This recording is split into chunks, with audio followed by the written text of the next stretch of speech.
يس أملاخنا زتشاما من يملاخ تمسكن يهون هاليلويا هاليلويا كان مع 10 عامات أملاخ مسكن قال آمن نو كان مع 10 عامات سوري تشان حموش تنبيرو أوعى بونجل جلست أسرنا حوات نيرنا حدا حلاف ذكرنا شعو إذا أملاخي تقولوه أبيكم دبصحكم كنري ما يلنا الله مسك جابر قنا يحفرني هاليلويا هاليلويا هاليلويا زيت صعوبة أملاخ مسكن زحفر أملاخ يكونن لما عنتي بز نجار زي لبنا قط قبل قباي كبرن السماء يهون جابر أموني أتي تأمني يا أملاخ أموني هاليلويا هاليلويا هاليلويا كل جزء حتى زخانني تغسين يرو حوارات يسوع كريستوس مار بابام حديقهم سعاون خبلهم كلوس انتي كون يرفتوشتهم إلى أبكندهم كحسفته معناته عابه وسانة كنا نابرهم هواتهم وانينهم صدرهم قديفهم كله نكريستوس خسعبوه عبي وساني نيرو نجر قند الرأي نجر أو مسرايو بونو بقطعة زبلنا عليك جاي راملهم مسكن مربابهم حديقهم صدرهم حديقهم نكريستوس بونو كسعبوه نري كل حديق ناس عمناك انت يكون يخون مودات أنا خلوه الله خانري أملاخ مسكن تنسحوا أملاخ زرت ساعة يكونن قفعي أملاخ يكونن نتناقل قلو كبرين السماء يكون زتشا أمامنا أملاخي هاليلويا سلازنا عالم عشنات كمسلاخ المسعبنا نقرقنا يكونن هاليلويا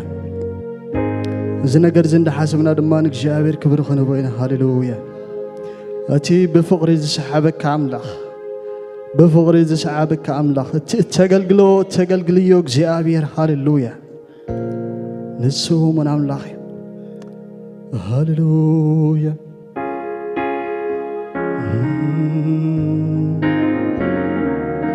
هاليلويا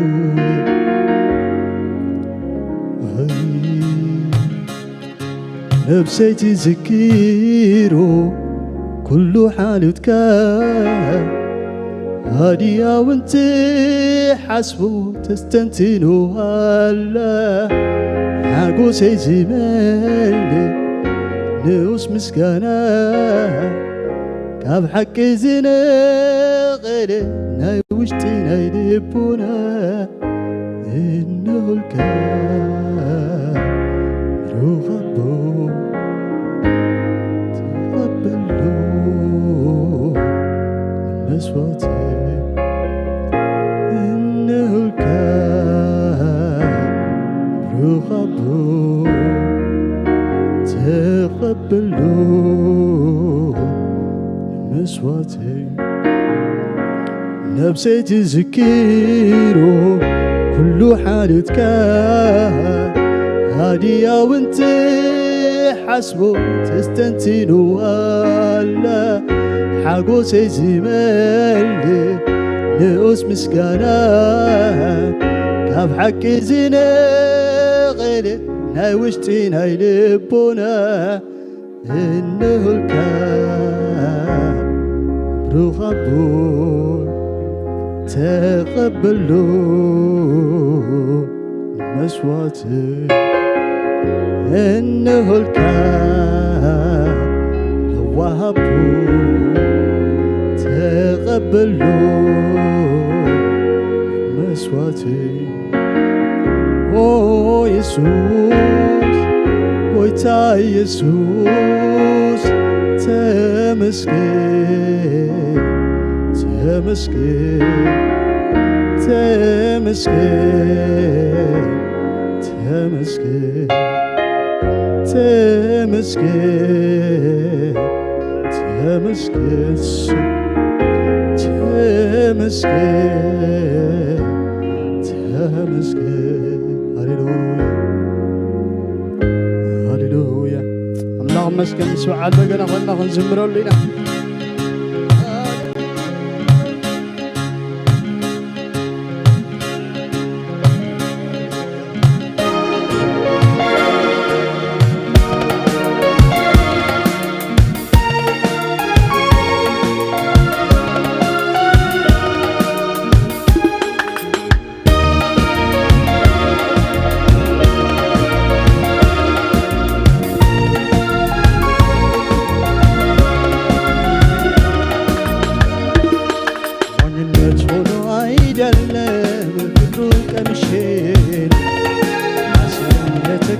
የተከተልኩት ነፍሴን ተማርካ ነው። ጠቢባን ያላዩት ቀን ለእኔ በርቶልኝ ነው። የጌታን የማዳን ምስጢር ነፍሴን ተረድታ ነው። ማንነት ሆኖ አይደለም ፍቅሩን ቀምሼ ነው።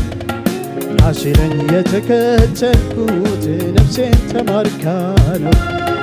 ጠቢባን ያላዩት ቀን ለእኔ በርቶልኝ ነው። የኢየሱስ የማዳን ምስጢር ነፍሴን ተረድታ ነው። እንደገና ማንነት ሆኖ አይደለም ቀምሼ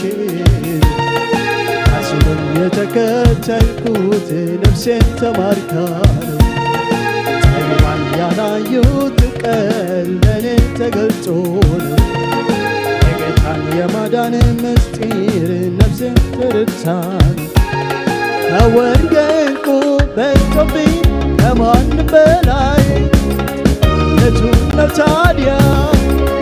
ለእኔስ ጥበብ ነው ጌታን ማወቄ።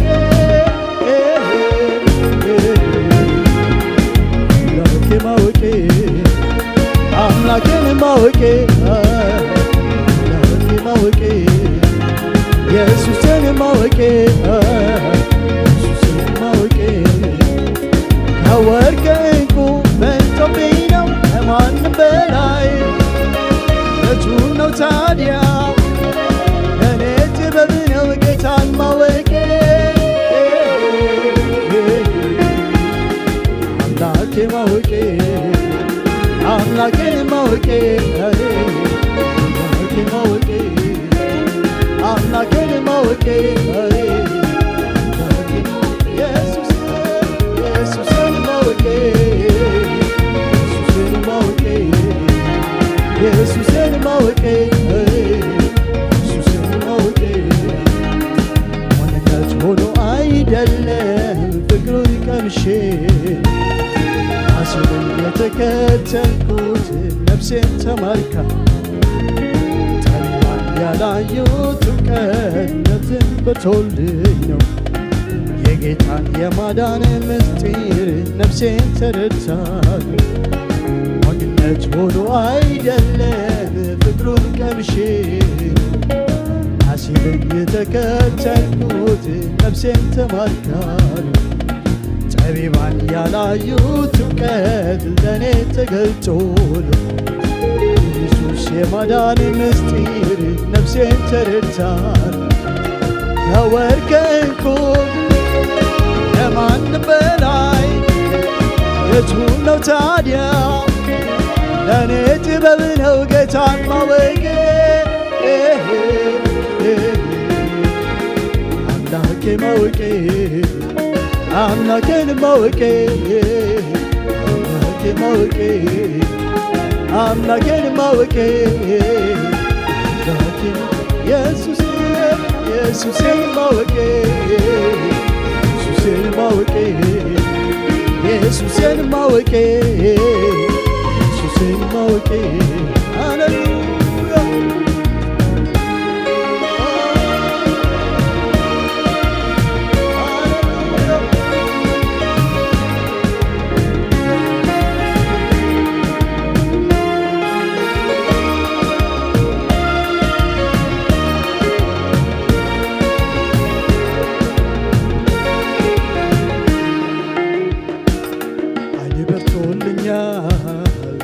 ጌታን አውቄያለሁ ራእየለ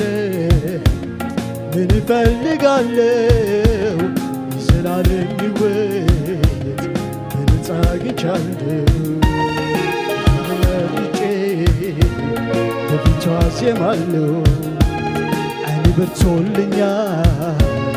ጌታን አውቄያለሁ ከዚህ በላይ የለም ምን እፈልጋለሁ የዘላለም ሕይወት በነፃ አግኝቻለሁ። እርሱ ተመርጬ በፊቱ ዜማለሁ እንደገና በርቶልኛል ጌታን አውቄያለሁ የዘላለም የለም ምን እፈልጋለሁ የዘላለም ሕይወት በነፃ አግኝቻለሁ። እርሱ ተመርጬ በፊቱ አዜማለሁ። እዘምራለሁ አልታክትም ሁሌ ስለ እርሱ ስምን እቷችንም የማዳን ወንጌል በዜማ ወራለሁ። ኢየሱስ ያድናል እመሰክራለሁ። ማንነት ሆኖ አይደለም ፍቅሩን ቀምሼ ራሴን የተከተልኩት ነፍሴን ተማርካል። ጨልማን ያላዩት እውቀት ለእኔ ተገልጦ የጌታን የማዳን ምስጢር ነፍሴን ተረድታ ያወቀንኩ ከማንም በላይ የቱን ነው ታዲያ? ለእኔ ጥበብ ነው ጌታን ማወቄ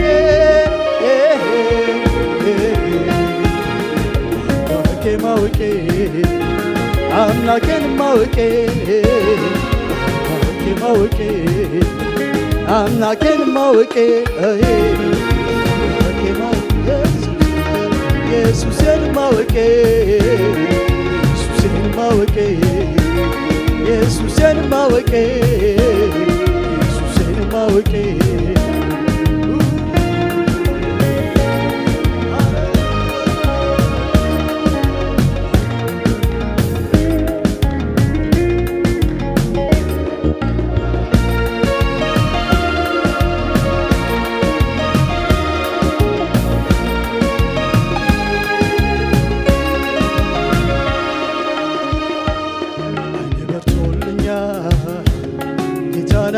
አውቄያለሁ ከዚህ በላይ የለም። ምን እፈልጋለሁ? የዘላለም ሕይወት በነፃ አግኝቻለሁ።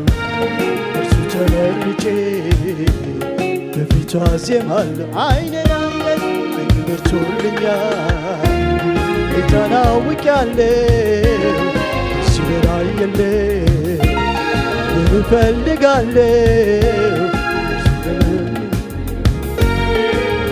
አግኝቻለሁ እርሱ ተመርጬ በፊቱ አዜማለሁ። እዘምራለሁ አልታክትም ሁሌ እቷችንም የማዳን ወንጌል በዜማ ወራለሁ። ኢየሱስ ያድናል እመሰክራለሁ።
تسويكاني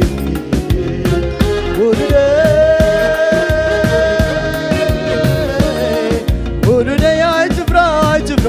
كاني عم تطيب بايري كاني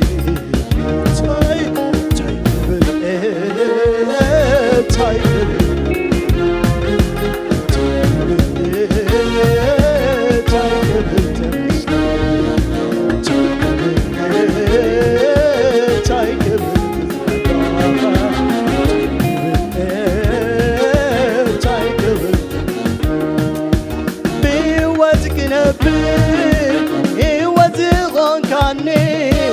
بلوهات بتقال زتنانقاني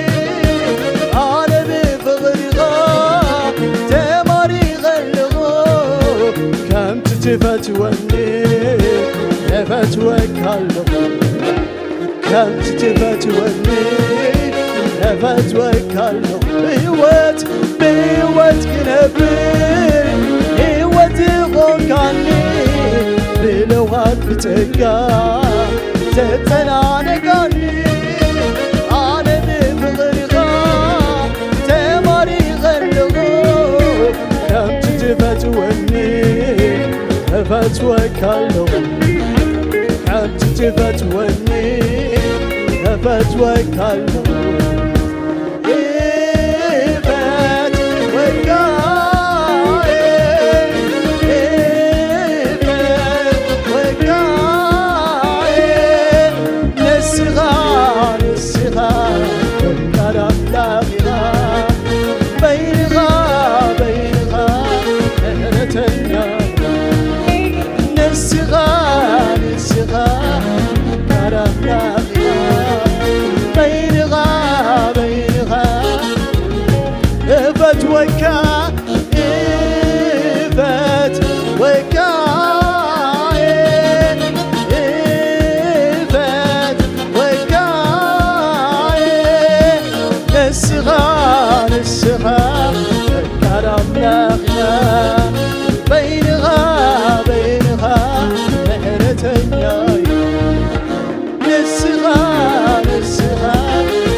بتقال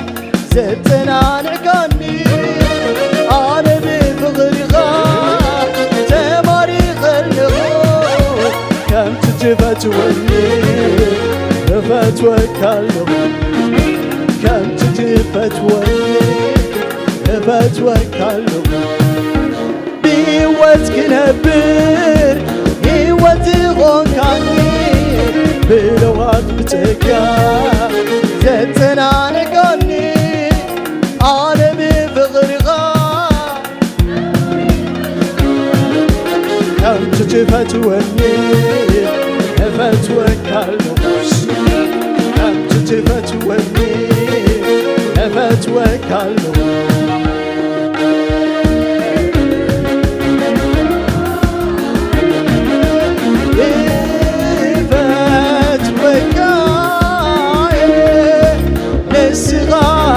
الصغار الكرم لاغنا بينغا نهرة النايا الصغار الكرم لاغنا بينغا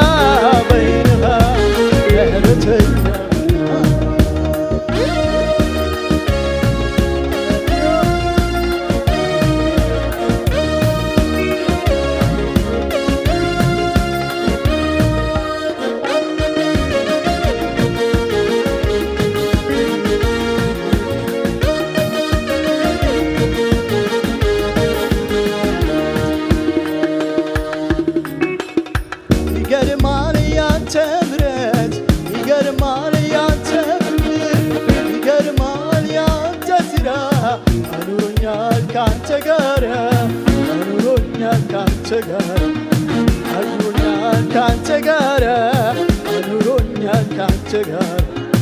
يقرمال يا تمرت يقرمال يا تمرت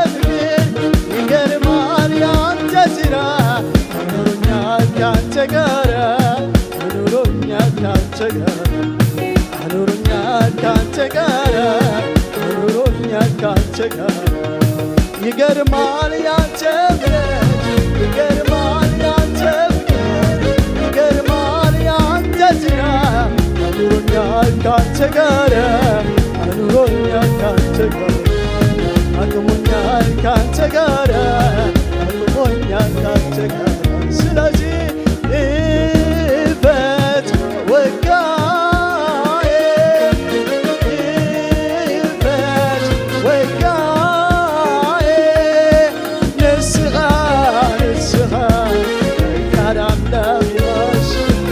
በይኻ በይኻ ምሕረተኛዬ ንስኻ ንስኻ ፈቃድ አምላክ በይኻ በይኻ ምሕረተኛዬ ንስኻ ንስኻ ፈቃድ አምላክ በይኻ በይኻ ምሕረተኛዬ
ሃሌሉያ ኢየሱስ ጎይታዬ አሜን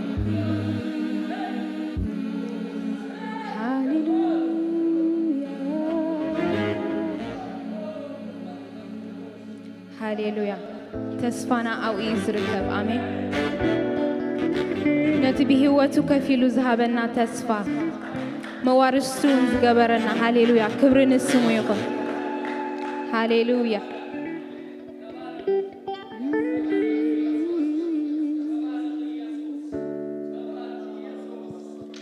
ሃሌሉያ ሃሌሉያ ንሱ ስለዝሞተ ኣብ ክንዳና ህይወቱ ስለዝኸፈለ ሃሌሉያ ብሞቱ ንዓና ህይወት ሂብና ሃሌሉያ ከምዚ ኢልና እንዳሰንተና ሕጂ ኸ ክነምልኽ ኢና መሊስ ሃሌሉያ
تطاقعت كان خبر أملاكنا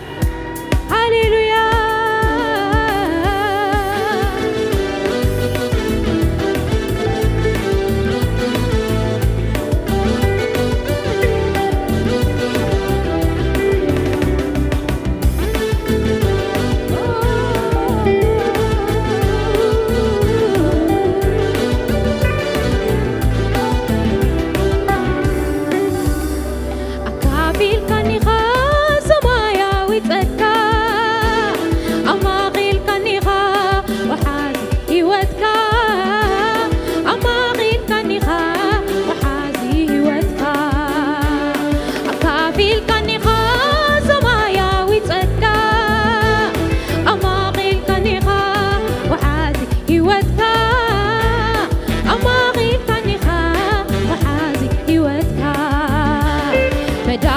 قلبو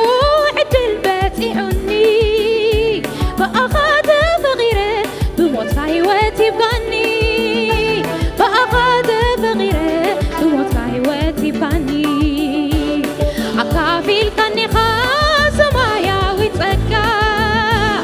أماغيل كاني خا وحازي هيوتكا أكافيل كاني خا وحازي هيوتكا مدارتي قلبو عدل باتعني فأخذ فغيره بموت حيواتي بغني فأخذ فغيره بموت حيواتي بغني بموتك وبموتك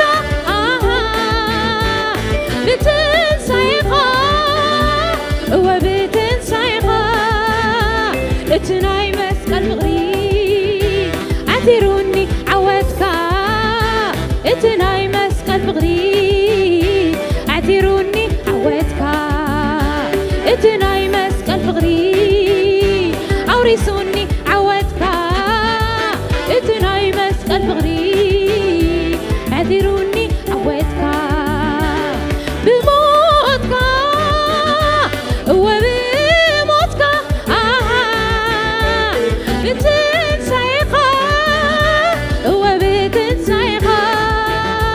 اتناي مسكال بغري اوريسوني عواتك اتناي مسكال بغري اوريسوني عواتك اتناي مسكال بغري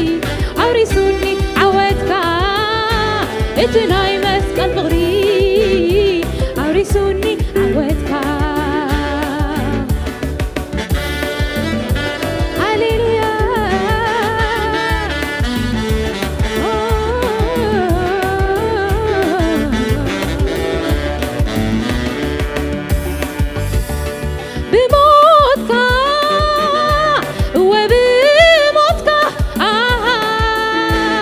بتنسيقا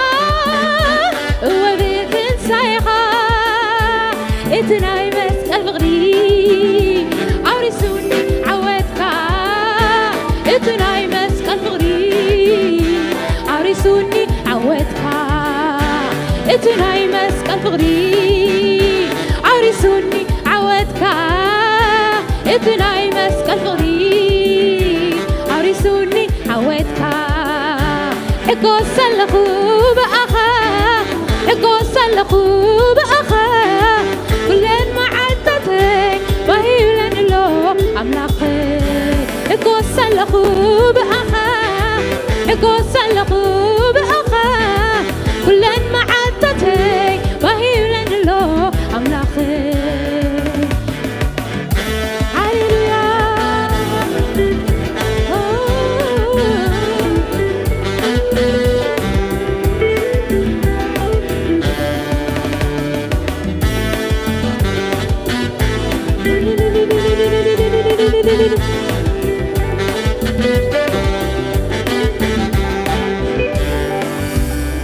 كمتي أبقد من فاز اللو بغبو غيركا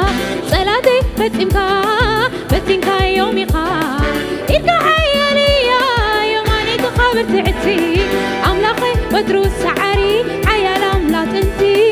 حيال أملات انتي كمتي أبقد من فاز اللو بغبو غيركا صلاتي بتنكا يومك إنت حيالي يا ماني تخبر تعتي أملاخي وترو سعري حيا الأملاك انتي حيا الأملاك انتي إقوى سلقوا بأخا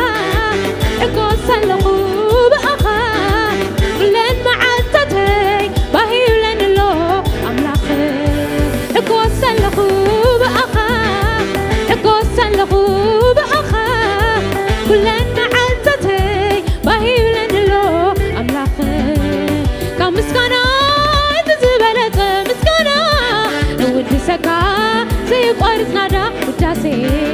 سكتي بحكي بمنفس اغربو نعاقا يخون يقبع أكايو سدو كمسكنا تزبلت مسكنا نود سكا زي قارس نادا وداسي سكتي بحكي بمنفس اغربو نعاقا يخون يقبع أكايو سدو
بدرت كارئي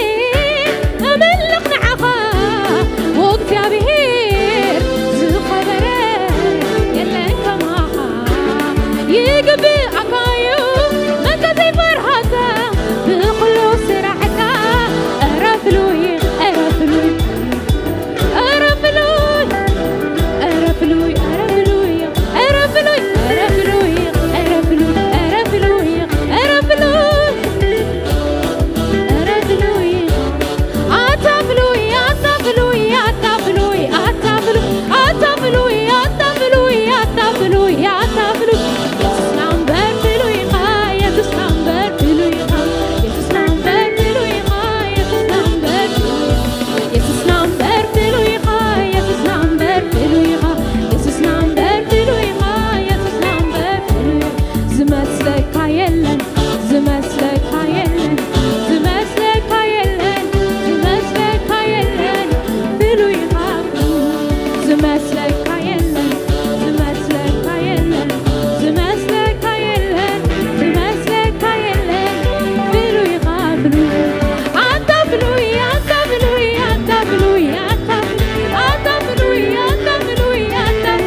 أتفلوي يسلم برفلوي خا يسلم برفلوي خا يسلم برفلوي خا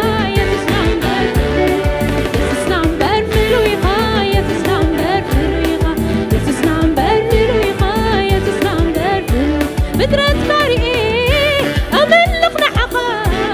وقت يا بهير زخبرة يلا كماها يقبي أكايو ما تزي فرحوكا بخلوص راحتا أرفلوي أرفلوي أرفلوي أرفلوي أرفلوي أرفلوي أرفلوي أرفلوي أرفلوي أرفلوي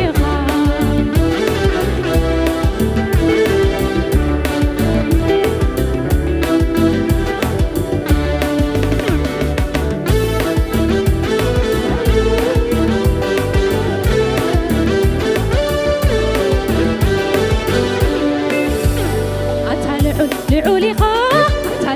لعولي خا لعولي خا أتلع لعولي خا نملخكا نملخكا نملخكا قويتا نملخكا أتلع لعولي خا أتلع لعولي خا أتلع لعولي خا أتلع لعولي خا نملخكا نملخكا نملخكا قويتا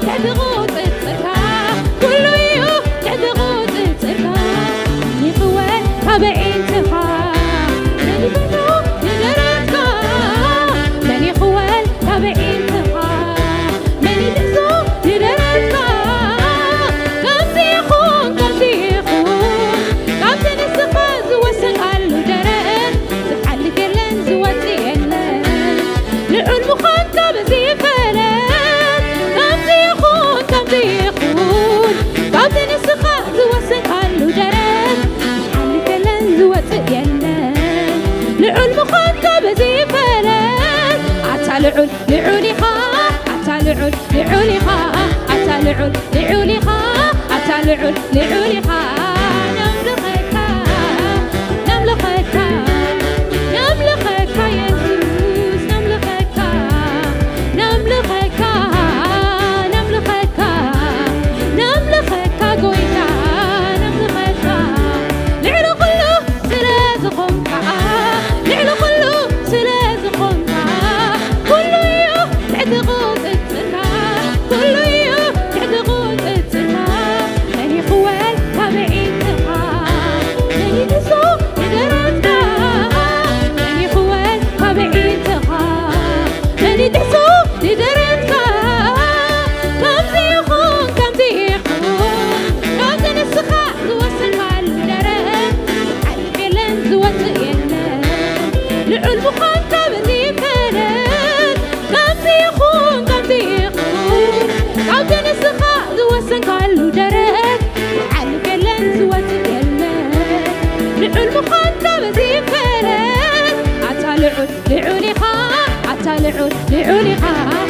أتالعل لعوليخا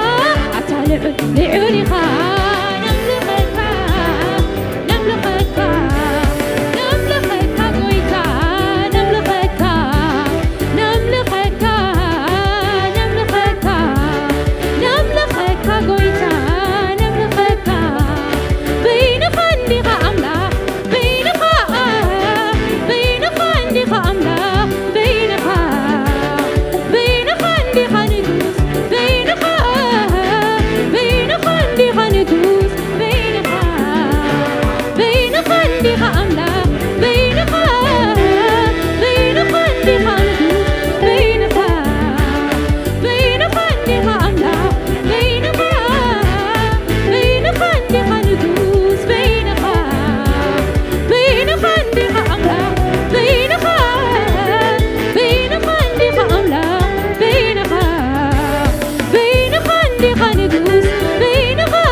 أتالعل لعوليخا أتالعل لعوليخا أتالعل لعوليخا نملخكا نملخكا نملخكا قويتا نملخكا نملخكا نملخكا لعلو خلو سلا زخونكا لعلو خلو سلا زخونكا كله يو تعدي قوت السركا كله يو تعدي قوت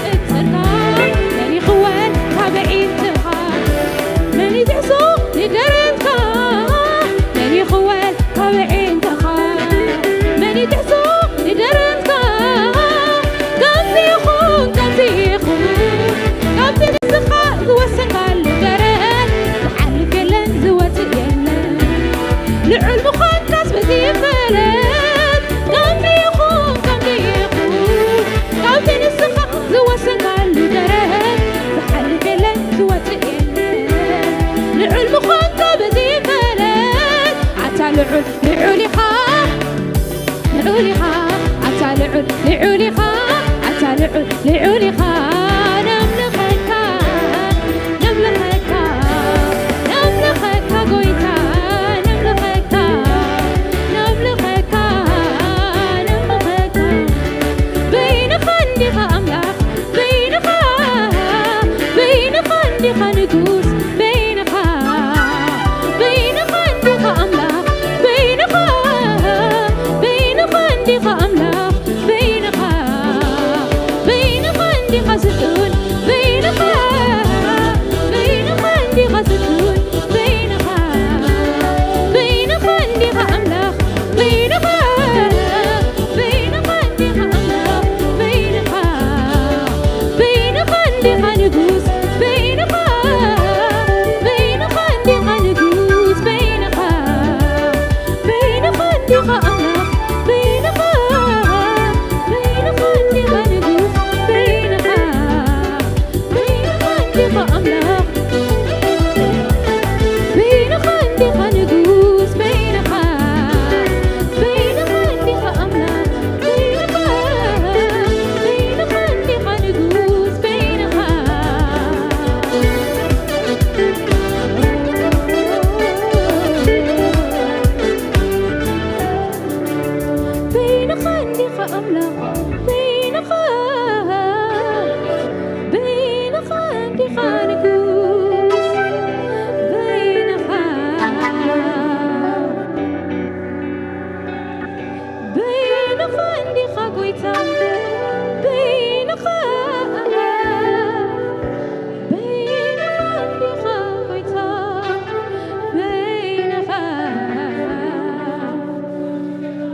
زمنات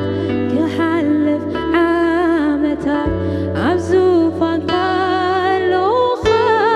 عيتلوت كان بدنك يتسرحو بتعمر تقبرو فلوي وتكبركا عيتكاقني خا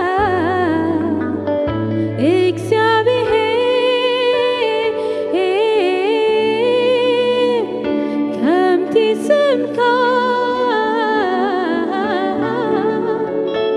عبيغا عبيغا عبيغا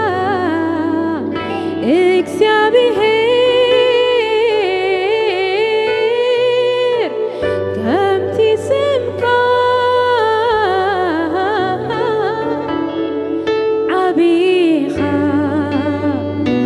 ዓቢኻ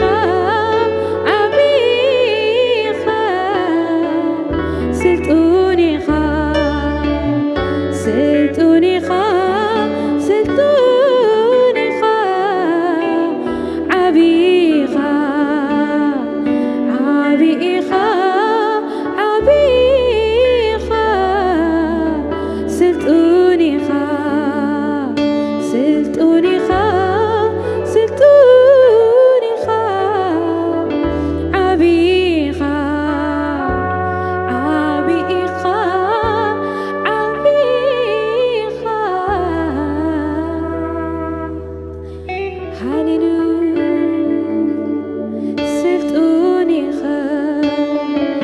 ስልጡን ኢኻ ስልጡን ኢኻ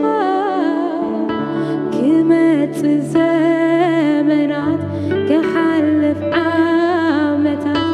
ኣብ ዙፋንካ ኣለኻ ኣይተለወጥካ ብድንቂ ትሰርሖ ብታምር ትገብሮ ፍሉይ እዩ ተግባርካ ኣይትጋገን ኢኻ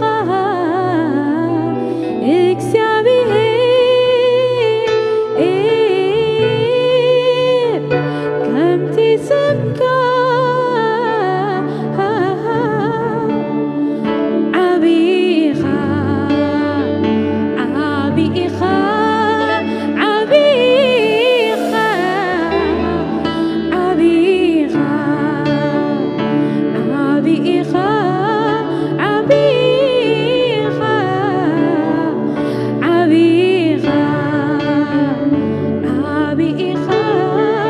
ዓቢኻ ዓቢኻ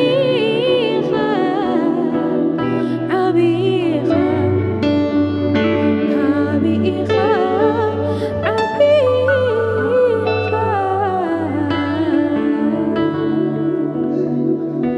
ሃሌሉያ ክብሪ ንዝዓበ ኣምላኽና ይኹን ክብሪ ነዚ በይኑ ንሱ በይኑ ይውሰድ ክብሪ ሃሌሉያ ሃሌሉያ ጎይታ ብርኽ የብልኩም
أملاخ يمسكن كاب قال أملاخ كم ببي قبر هوارات معرف 4 خب 24 إذن السمعوا بحنسا حبيرهم دمتهم ناب أملاخ الإلهم بلو وسماين مدرن بحر نباتاتهم زلو خلون زقبر كاغويتا كمتي بمنفس قدوس بأفابونا داويت باريخا زبلكايو سلمنتا يهزاب حرقو هزبس كنتو حسبو نقستات مدري تلعلو اتوم مكان انت دمان እግዚአብሔርን مسيحون كتقاررو بحدا تأكبو اتي إد كان مخرخان كخون يلو قدم زمدبو ما انت خقابرو بحق هيرودسون بينتوس بيلاطوسن مس أحزاب مس عليتات إسرائيل كوينوم نتنسخا زقباكايو قدس ودخا يسوس كريستوس أبزا ختما زيآ نمتصرار تأكبو حج دما قويتاي نام مفررهم رأى بسمة قدس ودخا يسوس محواي حموماتن تأمرتن تأمراتن كخون إيد كازرقح نباروت كادما بخلو تبعت كالكا خزاربو هبوم مثل من وخانتا تأكيبو ملازلو سفراتنا وطت كلاتهم كآمن فس قدس ملؤو قال أملاخون بتبعت تزاربو ويلو قال እግዚአብሔር أملاخي مسكن اسكخان تسلينا قويتا نسخا تسألو تسمعي خامو قويتا بشيم يسوس نسخا እግዚአብሔር كتزاربنا قويتا بهيوتنا أبنا برانا عب كلو من قدساتنا دمالو تختقبر قويتا نتسألي علنا እግዚአብሔር እስከበሉ أملاخ مسكن كرستنا نخرسوس ممثال سلازخوانا من قدونا ويحيو قويتا نتسألي علنا نسخا تزارب كاتلوت أملاخي خامو بشيم يسوس كم قالك خنبر كم حسابات كادما كنملالس قويتا أبز مدرزن وزحات برهان كنكون حيل خاندالي يالونا نسخا እግዚአብሔር تزاربنا بشيم يسوس عطعينا قويتا نابتنات كامخرو سدنا كم حسابات كابز مدرزن فقاد كاقلقلنا خنحلف ندالي يالنا እግዚአብሔር ቅዱስ أملاخ بشيم يسوس تسألي يالخو እግዚአብሔር ردئت كاندالي يالونا لومون እግዚአብሔር أداونا نبخان العلالونا نسخا እግዚአብሔር عبيخا اتقابرو زبالة كله مستنكريو لومي قويتا بهيوت نفس وكفنا نسخا እግዚአብሔር لو اتخذ قبر قويتا حساب كا እግዚአብሔር نابرانا خنقبرو بشيم يسوس كريستوس قويتا اخترد أنا نتسألي يالنا እግዚአብሔር نقال كبارخلنا بشيم يسوس كريستوس أبقال كا قويتا من تخنم ملالس آمرو هابنا كم قال كآمرو هابنا እግዚአብሔር بشيم يسوس تسألي يالخو እግዚአብሔር بخلو من قدنا ختقنا عنا እግዚአብሔር نسخا بمنفسك ختزارب بشيم يسوس كريستوس نحسابنا زبالة خلونا مخرها ختقنا عود تسألي يالخو እግዚአብሔር ቅዱስ أملاخ كله زقبائنا عخا حليفنا نبكالونا رأسي حليفة بكالخو نسخا بينخا كبيركا خترأي نسخا እግዚአብሔር كتزاربنا موخن لوت تسألي يالخو بنقر كلنا مسكنك بشيم يسوس آمين أملاخي مسكن لما أنتي أرستي تقولتي أفتي باهلي زبل زلو حسابي خزارب قن تقولت كم باهلي أملاخي مسكن باهلي بزح معلتي كم حما سلازو استدسي باهلي مالت ناس حدا ندقاقمو نقر مالت نمبر كم زباهلي سب ويكا مش كومو مالتنا يكونن بزعبا باهلي زخون نقر كله معلتي سبات بمردة أخوانا بزي مردة يمز دقاقمو ونحنا قل نحادا نقر تردئنا نحنا نقبرمو اتخالق سبكا ولا خي تردو تداقيرو وس نافت منفسهاو نقر كدفو سلازخيلي حادا زانتا نقركمو أب بتعم زقرمني زانتا بأكال درأخو مالتي كم زحجي نحاسة نام مسكرم كسقر كله يمثلني أبعدنا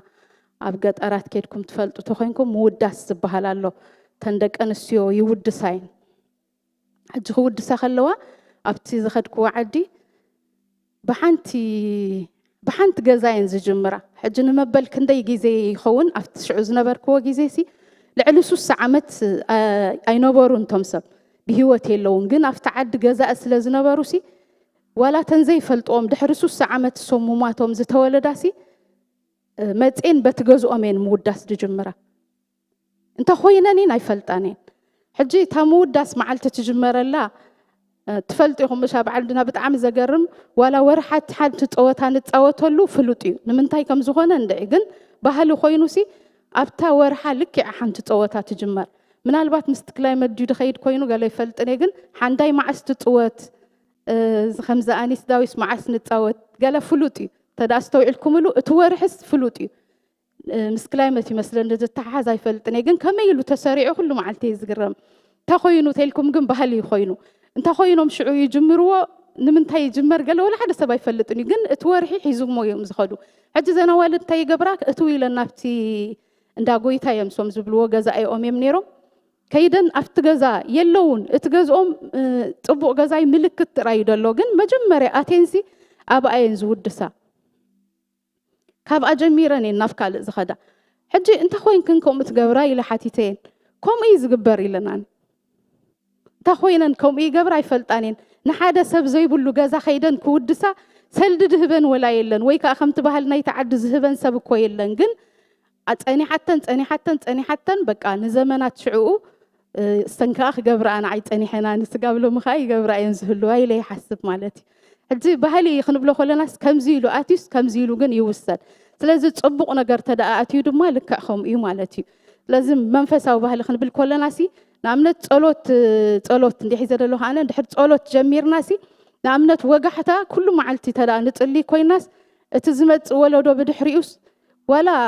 ተዳዲ ተረድኦትስ ወጋሕታ ከም ዝጽለይ ጥራይ ይፈልጥ ድሓር ግን ናብቲ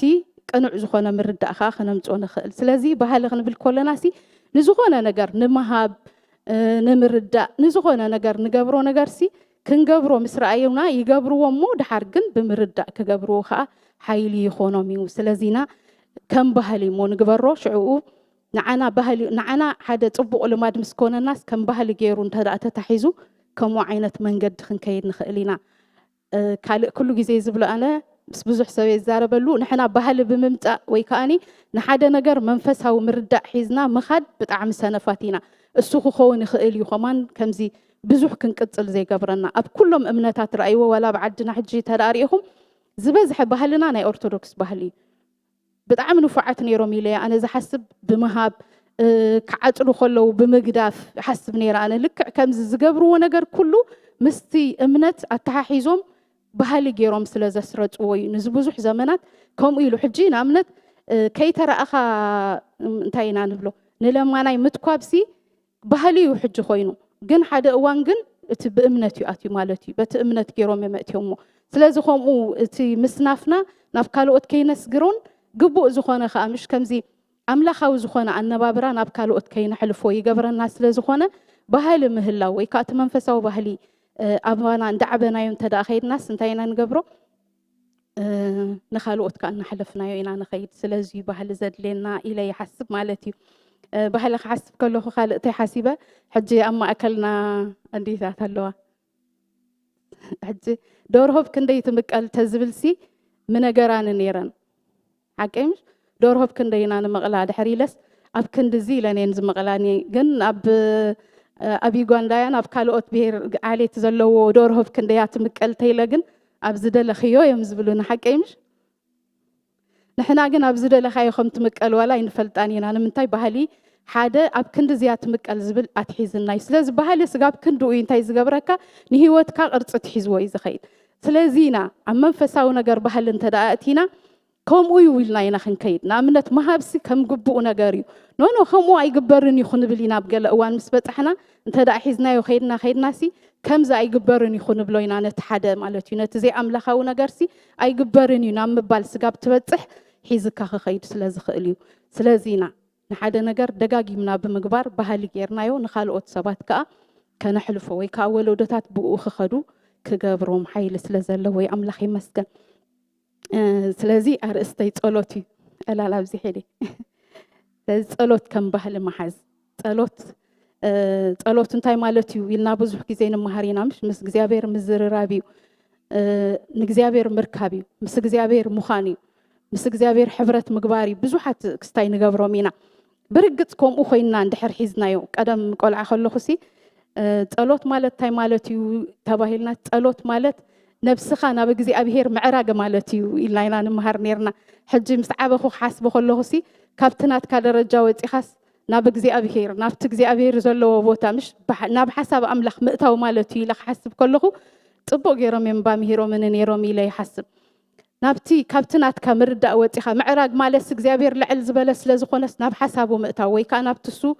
ዝረኣየልካ ወይ ከዓ ናብቲ እሱ ዘለዎ ደረጃ ኸይድካሲ ከም ሓሳቡ ጌርካስ ምስኡ ምዝራብ ማለት እዩ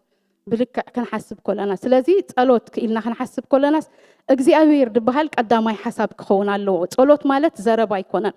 ጸሎት ማለት ከምዚ ንኣብነት ምሽ ገሊኦም ሰባትሲ ጸሎት ዝጽልዩን ዘይጽልዩን ድሕር ደኣኒ ተራእዮምሲ ናይ ልቢ ሕማም ብዙሕ ዘይሓሙስ ዝጽልዩ ሰባት እዮም ኢሎም ከም ቴራፒ ኮነን ጸሎት ማለት እግዚአብሔር ከም ዘሎን ኤርሚሎም ማዓንቲ ብዙሓት ሓሳባት ይወሲድለይ ኣሎ እግዚአብሔር ከም ዘሎን ነቶም ዝጥውዕዎ ድማ ዓስቢ ከም ዝህቦምን ክፈልጥ ይግብኦ ናይ መጀመርያ ናይ ጸሎት ሓሳብ ንጸሊ ክንብል ኮለናስ እግዚአብሔር ዝበሃል ሓሳብ መጀመርያ ክንሓስብ ኣለና እግዚአብሔር ካ ዝጥውዕ ኣምላኽ ከም ዝኾነን ከም ዘሎ መጀመርያ እግዚአብሔር ኣሎ ሽዑ ከዓ ተጸዊዕካዮ ይምልስ ከም ዝኾነ ስለዚ ጸሎት እንታይ ኣለዎ ህድ ኢልካስ ብዛዕባ ኣምላኽ ክትሓስብ ጸሎት ኪኖ ዘረባዩ ማለት እዩ ጸሎት ብዘይ ዘረባ ወላ ክግበር ዝኽእል ግና እንታይ እዩ ንኣምላኽሲ ረኺብካዮ ዶ ኣይረኸብካዮን ያ ታ ጉዳይ ማለት እዩ ጸሎት ክንሓስብ ከለናስ ንእግዚአብሔር ረኺብካዮ ዶ እንታይ ኢልካዮ ዘይኮነስ መጀመርያስ ምስ እግዚአብሔር ሕብረት ምግባር እዩ ኣብ ቅድሚ እግዚአብሔር ምርኣይ ማለት እዩ እዚ ኣብ ብሉይ ኪዳን ብዙሕ ግዜ ንረኽቡ ሓሳባት እዩ ምስ እግዚአብሔር ምርኣይ ማለት ስለዚ ጸሎት ማለት እንታይ ማለት እዩ ምስ እግዚአብሔር ሕብረት ምግባር ማለት እዩ ንኣምላኽ ምስ ረኸብካዮ ሽዑ ክትዛረቦ ዲኻ ክዛረበካ ድዩ ወይ እንታይ ኢኻ ክትብል ኣብቲ እግዚአብሔር ኣሎ ትብሎ ቦታ ወይ ካብቲ እግዚአብሔር ይረኽበሉ ዝበልካዮ እዋን ምስ እግዚአብሔር ሙኻን ማለት እዩ ስለዚ ምስ እግዚአብሔር ኮይንካ ዶ ማለት እዩ ጸሊኻ ዶ ማለት ሲ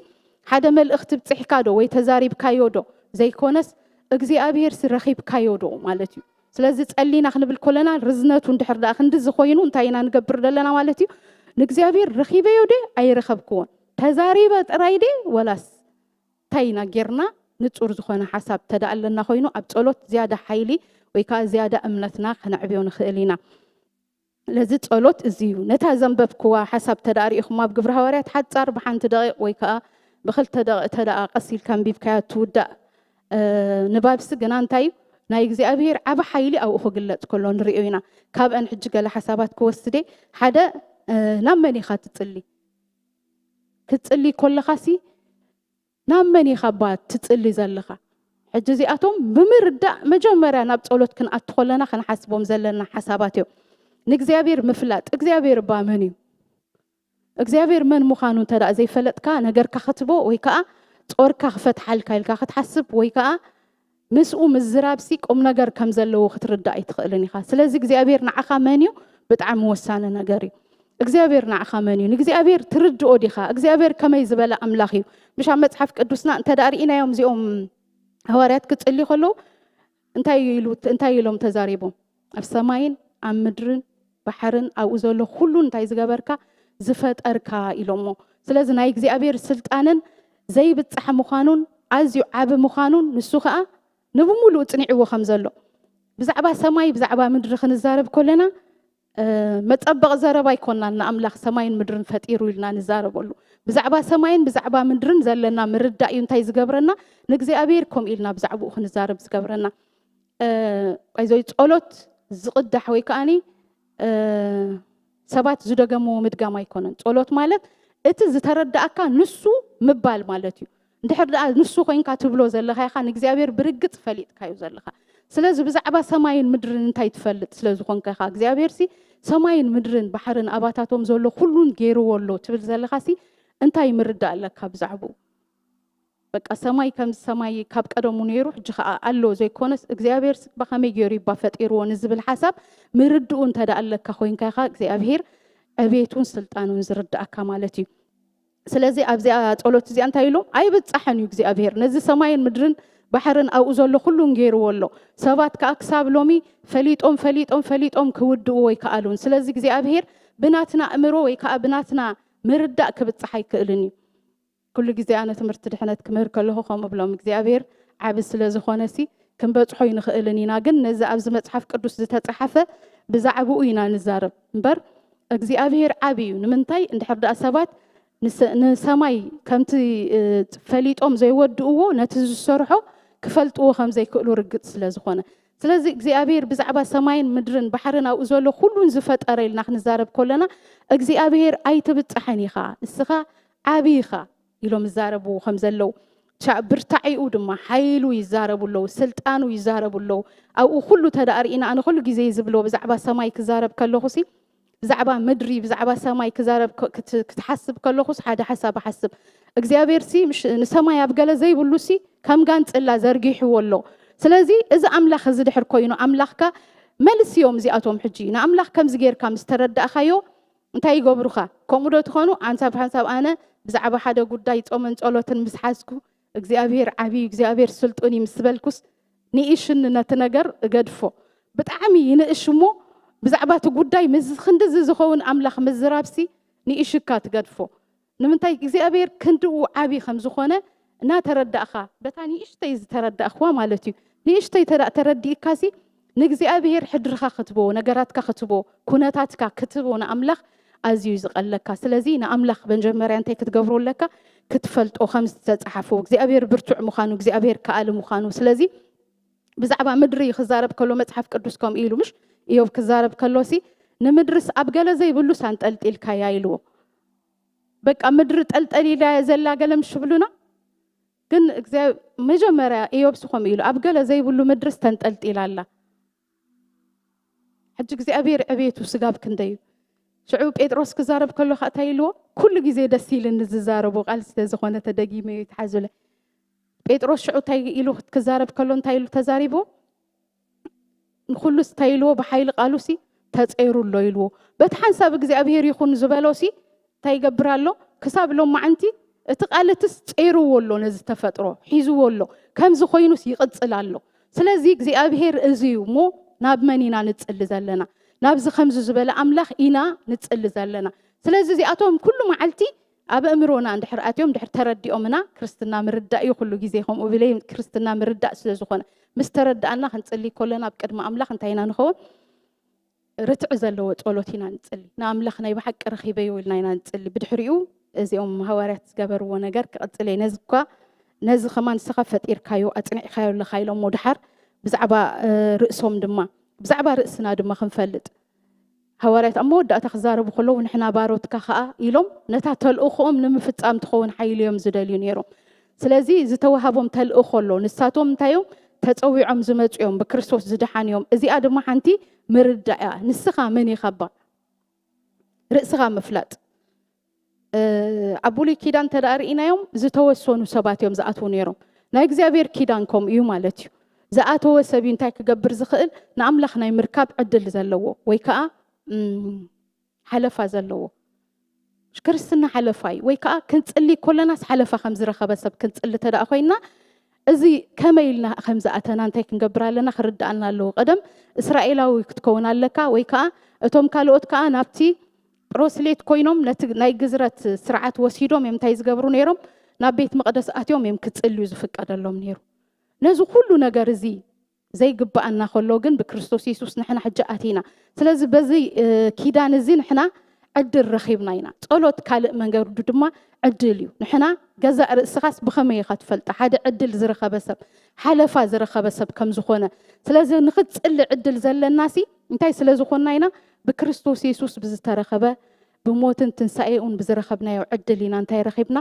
ናይ ምጽላይ ወይ ከዓ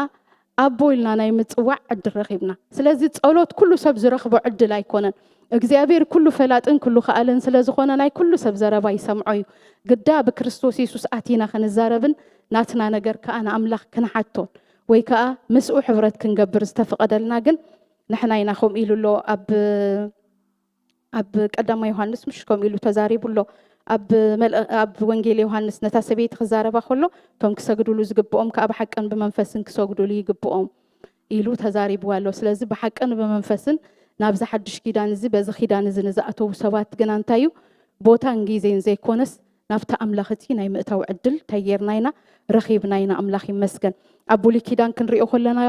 ኩሉ ተዳርኢና ቶም ዝኣተዉ ከም ዝኾኑ ዕድል ዝረኽቡ ኣብቲ ቦታ ተኸይዶም ዝጸለዩ ዕድል ከም ዝረኽቡ ብዙሓት ነገራት ንሕና ክንረኽቦም ዘይንኽእል ግን ኣብ ብሉይ ኪዳን ገለ ሰባት ጥራይ ዝረኸብዎም ዕድል ከም ዝነበሩ ንርኢ ማለት እዩ ሕጂ ግን ንሕና ብክርስቶስ ዕድል ረኺብና ኢና ስለዚ ንጸሎት ሓደ ከዓ ከም ዕድል ተደኣ ሓሲብናዮ ክንገብሮ ወይ ከዓ ናብ ቅድሚ ኣምላኽ ንምቕራብ እንታይ ዘለና ንኸውን ትብዓት ዘለና ወይ ከዓ ሓለፋ ዝኾነ ነገር ምሽ ክትገብሮ تتابع سلازخونكا حلفا كم زرخة بسب كوينا دما نتصالوت كنتابع منتي كال بارع وي أقل كم زخونة سب تور كنت أور كلنا كم ملأخت زلوا سبسي مستيز لأخي خانتاي مقباريو حفرت مقباريو هورياتكم إلو مالو باروت كا إلو مفتات أولو تدارينا نباروت كاستبعت هبوم إلو تزاريبو مالو سلازي نحنا باروتينا ملأخت لنا قويت هالخانا سلازي نتمل أخت خنبتحو تدا أخوينا تبعت ندلي لنا إلو أتي زلوهم بكريستوس بوتا دما انتايجيروم تزاريبو مالو سلازي كان أقلقل كلنا أقلقل تدا أخوينا دما نتز توهبنا حدر خنفتسومو تدا أخوينا نتي وهاب حدر انت خنقبرو لنا كنرخبو لنا اتوهاب حدري كل معلتي كاو تقبلنا ينا نخالوت كنمقلوم نخل سلازي أبزا تقولوتني هواريات دما نحنا باروت كادما يلوم نباروت كادما حيل هبوم ويكا اتبعت هبوم يلوم كمزت اللي ينريهم مالتي سلازي نزيهم نقرات زيهم جزاء رأسخاخ مفلات إلى خالي التزاري بلغو اتا أبتقولوت كتبلو زي لخا قداي بنتصور كأمفلات انتا يخاخد اللي دالي خال لخا متحف قدوس كبزعبقو انتا يبلبا مش بزوح جيزي بزعبات قولوت نبلوم نقرات متحف قدوس زي بلوم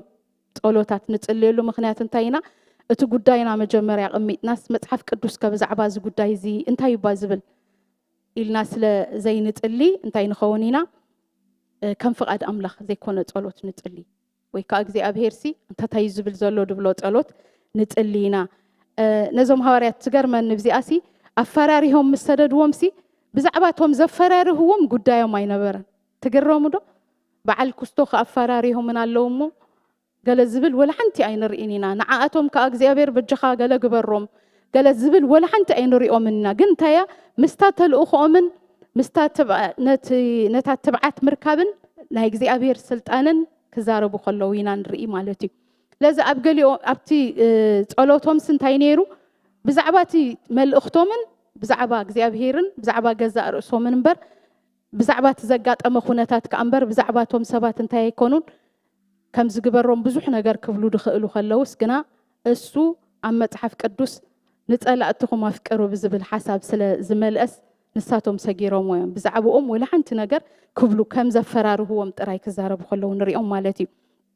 لذيذ ده لخيو قداي انت كتقبروا لك بنتصور كتفلت لك متحف قدوس كبا انت كتبل يزد لك خا كتفلت لك لذيذ ጸሎትكم تخينوا طعم خون مالتي ጸሎት نت ነገር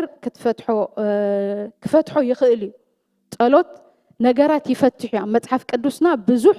ጸሎት ዝተመለሰ ርኢና ኣለና ኣብ መጽሐፍ ቅዱስና ሃና መኻን ነራ ወሊዳ ምስ ጸለዩ ተኣምራት ኮይኑ عبيت نجارات عم متحف قدوسنا بزوحات بزعبا بتأمرات سي بزوح عم متحف قدوسنا استتقصو نجارات اللو جن كا أبتصولت كال نجار جن كاللو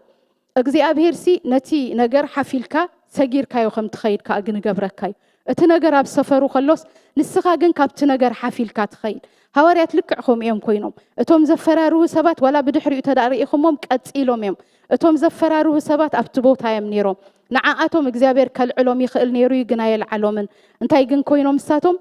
لعليهم زخونة تبعت رخيبهم جن نتي تلأخهم كفتهم جن إجزابير أخيلهم لك خمزي نجرافيتي أي تروح مش قالو ستيل جن كأو حليفو زخيد نجارات جن قالو مش سلازي اتنجارات كلوس إجزابير بسلت أنو جن قبل علي ويملا لسكا نتتلأخو خادمة كم تحلفو ويكا كم تجبرو يجبركا لازم إجزابير كم زدوا ما خجبر سلازي خلسي نجرنا ناب إجزابير مودا أمبر نتا مش نزيا بإجزابير عودق الله يمسبل كايوسي نعا أيودق عن الكا بزعباتا مودا عن زي كونس إجزابير يحلفك كالو ديو كترئي دما يجبركاي تقلوت كملس كلو ويكا كتسجر كلها زيادة نمت الله حيل سلازي بكا مالتيو نفس وقفنا أنت نحت تنيرنا مش عبتقولت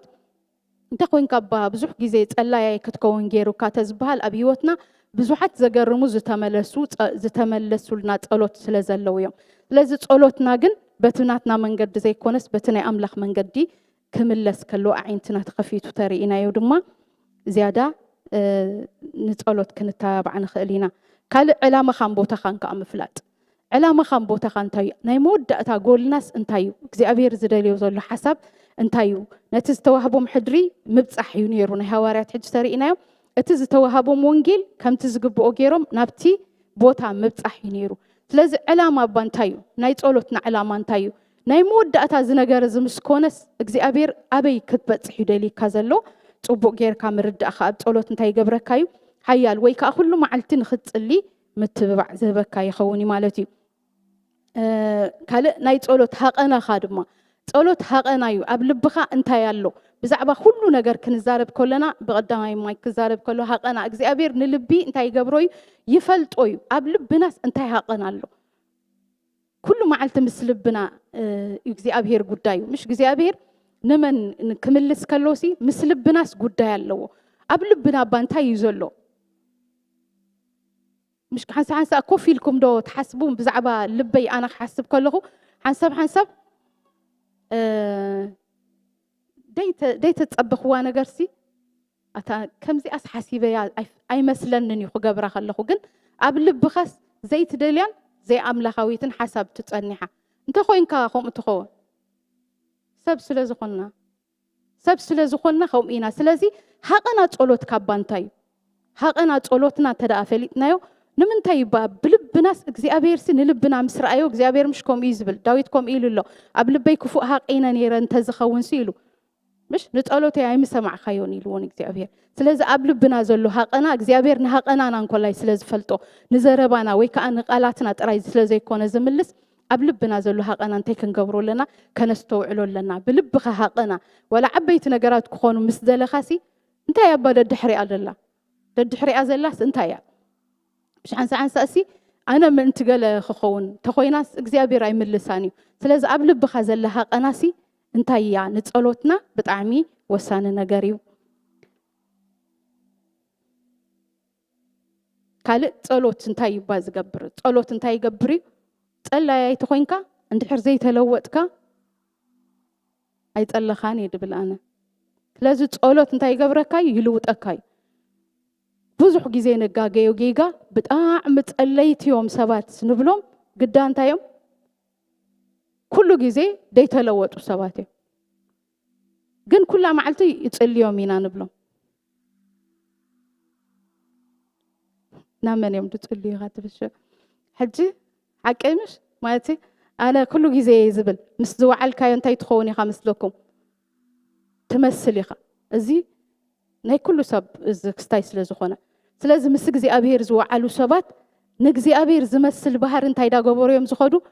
ገና ኩላህና ይተለወጥና እንዲና ግን እንዳመሰልና ኢና ንኸይ ስለዚ ኣብ ጸሎትካ ድሕር ዘይትልወጥ ኣለና ኮይና እንታይ ክንገብሩ ኣለና መሊስና ንጸሎትና እንታይ ክንገብሩ ኣለና ክንሪኦ ኣለና ብርግጽና ኣምላኽ ትረኽቦ ኣለኻ ዲኻ ኣነ ኩሉ ጊዜ ቃላት ሙሳድ ወይ ከዓ ምስ ዝወዓልካዮ መምሳል ክሓስብ ከለኹ አገልግሎት ከለኹስ ፈጺመ ቃላት ከይወስድ ናይ አገልግሎት ቃላት ከይጥቀም ብጣዕሚ የዝጥንቀቕ ኣብ ገዛ ከዓ ኣብ ቦይ ትግርኛ ምብልሻው ብጣዕሚ ይጸልእ ስለዝነበረ ሽዑ ካብኡ ክመጽእ ከለኹ እንታይ ሒዘ መጸ ማራ ኣብ ኩሉ ዘረባ የማራ ድብል ማራ ገለ ኣንቲ ዝኾን እዚ ዘረባ ኒው ቪልዮ ገለ በቃ ሕጂ ገዲፈዮ ኢለ ምስ ቀነኹ ከዓ መሊሰ ይብላ በቃ ምግዳፍ ኣብያትኒ ተማሊአ ያ መጸ እንታይ ደኣ ምኹንደይ ዓመት ገይረ ደኣ ግድን እምበረ ሕጂ ሰብ ብፍጥረትኹም እዩ ማለት እዩ ሙሃብ ብጣዕሚ ዝጥንቀቕ ከይወስድ ቃላት ካብኡ ከይማላእ ዝኾነ ዘረባ ከይዛረብ ዝጥንቀቕ ግን ክስታይ ትኸውን ኢኻ ማለት እዩ ከይፈተኻስ ይለምደካ እሞ ከምኡ ኢኻ ትኸውን ማለት እዩ ስለዚ ምስ ኣምላኽ ውዒሉ ከዓ ሰብ ድሕር ደኣ ናብቲ ናይ ኣምላኽ ሓሳብ ናብቲ ምኽሪ ኣምላኽ ድሕር ዘይንልወጥ ኣለና ኮይና ገለ ሽግር ኣሎ ማለት እዩ ስለዚ ንእግዚአብሔር እንታይ ጌርካዮ ኢኻ ረኺብካዮ ዲኻ ስለዚ ንኣምላኽ ዝረኸብዎ ሰባት ወይ ከዓ ዝጽልዩ ሰባት እንታይ እንደኾኑ እዮም ዝኸዱ ናተለወጡ እዮም ዝኸዱ ስለዚ ኣብ ህይወትና እንተ ደኣ ለውጥ እንዳምጣና ክንከይድ ደሊና ምስ ኣምላኽ መጠን ግዜ ዘሕለፍናዮ መጠን ጸሎት ከምኡ ሓይሊ ኣለዎ ናይ ምልዋጥ ሓይሊ ኣለዎ ብዙሓት ቀርንታት እንታይ ደገበሩ ዳተሰበሩልና ብዚኣ በፂሕና ኣለና ገና ዝስበሩ ክህልው ክእሉ እዮም ግዳ ካብቲ ዓመ ግን ሎማ ዓመት እንዳሓሽና ግን ንኸይድ ኣለና ስለዚ ጸሎት ከምዚ ሓይሊ ስለ ዘለዎ ኣብ ህይወትና ለውጥ ኸነምጽእ ተኾይና ምስ እግዚኣብሔር እንታይ እንደኾንና እናተጸጋዕና ናብ እግዚኣብሔር ኩሉ ግዜ ናብ ጸሎት ንእግዚኣብሔር ናይ ብሓቂ እናረኸብናዮ ክንድሕር ከይድና ድማ ለውጥ እንዳምጻና ንኸይድ ካልእ ከዓ ኣይትንጭነቕን ኢና መጽሓፍ ቅዱስ ከምኡ ኢሉ ኣሎ ብዛዕባ ብህድኣት ምንባር ምሽ ፊልጵ ከምኡ ኢሉ ኣሎ ድሌትኩም ዘበለስ ብጸሎትን ልማኖን ምስናይ ምስጋና ኣብ ኣምላኽ ይፈለጥ እምበር ብገለ ነገር እኳ እንታይ ትግበሩ ኣይትጨነቁ ስለዚ ምእንቲ ከይትጨነቁ እንታይ ግበሩ ጸልዩ እዚ ሕጂ ስልጣን ኣምላኽ ዳ ተረዳእካ ምስ እግዚአብሔር ዳ ዋዕልካ ምስ ከድካ ብወላ ሓንቲ ዘይትጨነቅ ዳኾንካ ትኸይድ ሰባት ስለዝኾና ዝኸብዱና ነገራት ኣለው ዶ እዋ ኣለው ግን ኣብ ትሕቲ ቁጥጥር ኣምላኽ እዮም እግዚአብሔር ይቆጻጸሮም ኣሎ ይሪኦም ኣሎ ኢልና እንድሕር ኣሚንና እንታይና ንኸውን مش عنسا قال زتردأنا يوم رد الله نجزيابير سي أشكي عمو زحلفو نجارات كم زلوا مش غيرهم زردوا زرباتات نسمعينا اجزيابير قلنا كلهم نجارات سلازق قطعات أروم تايكن قبر لنا عينك النقنينا نايب حقينا أملاختنا غير كايو حنت نجارة ويتج النقيخة ويتج الليخة سلاز ويت الله يا يوسف ويكا تجنق أيو مالتي لازم تاينا خنقبر كاب مش النق كان تايقبري يوتي يوزت اللي سب سلازنا أملاخ رخيبنا يودينا يرخبنا ينس أبي هوتنا نتاين دخونا يزخيد ناترى أنا ينا نخيد أبي هوتنا أب سقمتاتنا إنكتنا لا بزح يخدوا الله تخينهم كابت أولو تقولي لنا مالتي سلازن إجزي أبيرنا نجرنا يو بزحت زخبدونا جرات كلو جن إجزي أبير يريهم الله ناب إجزي أبير أبتي حيومي مش بزعبها هنا خنزارب كلنا نهنا زجر منيت أولوتها زي كونس تأمنتها تايلا دحرزي آخ أنت خوينا جوي تخينا سيترى أيتني له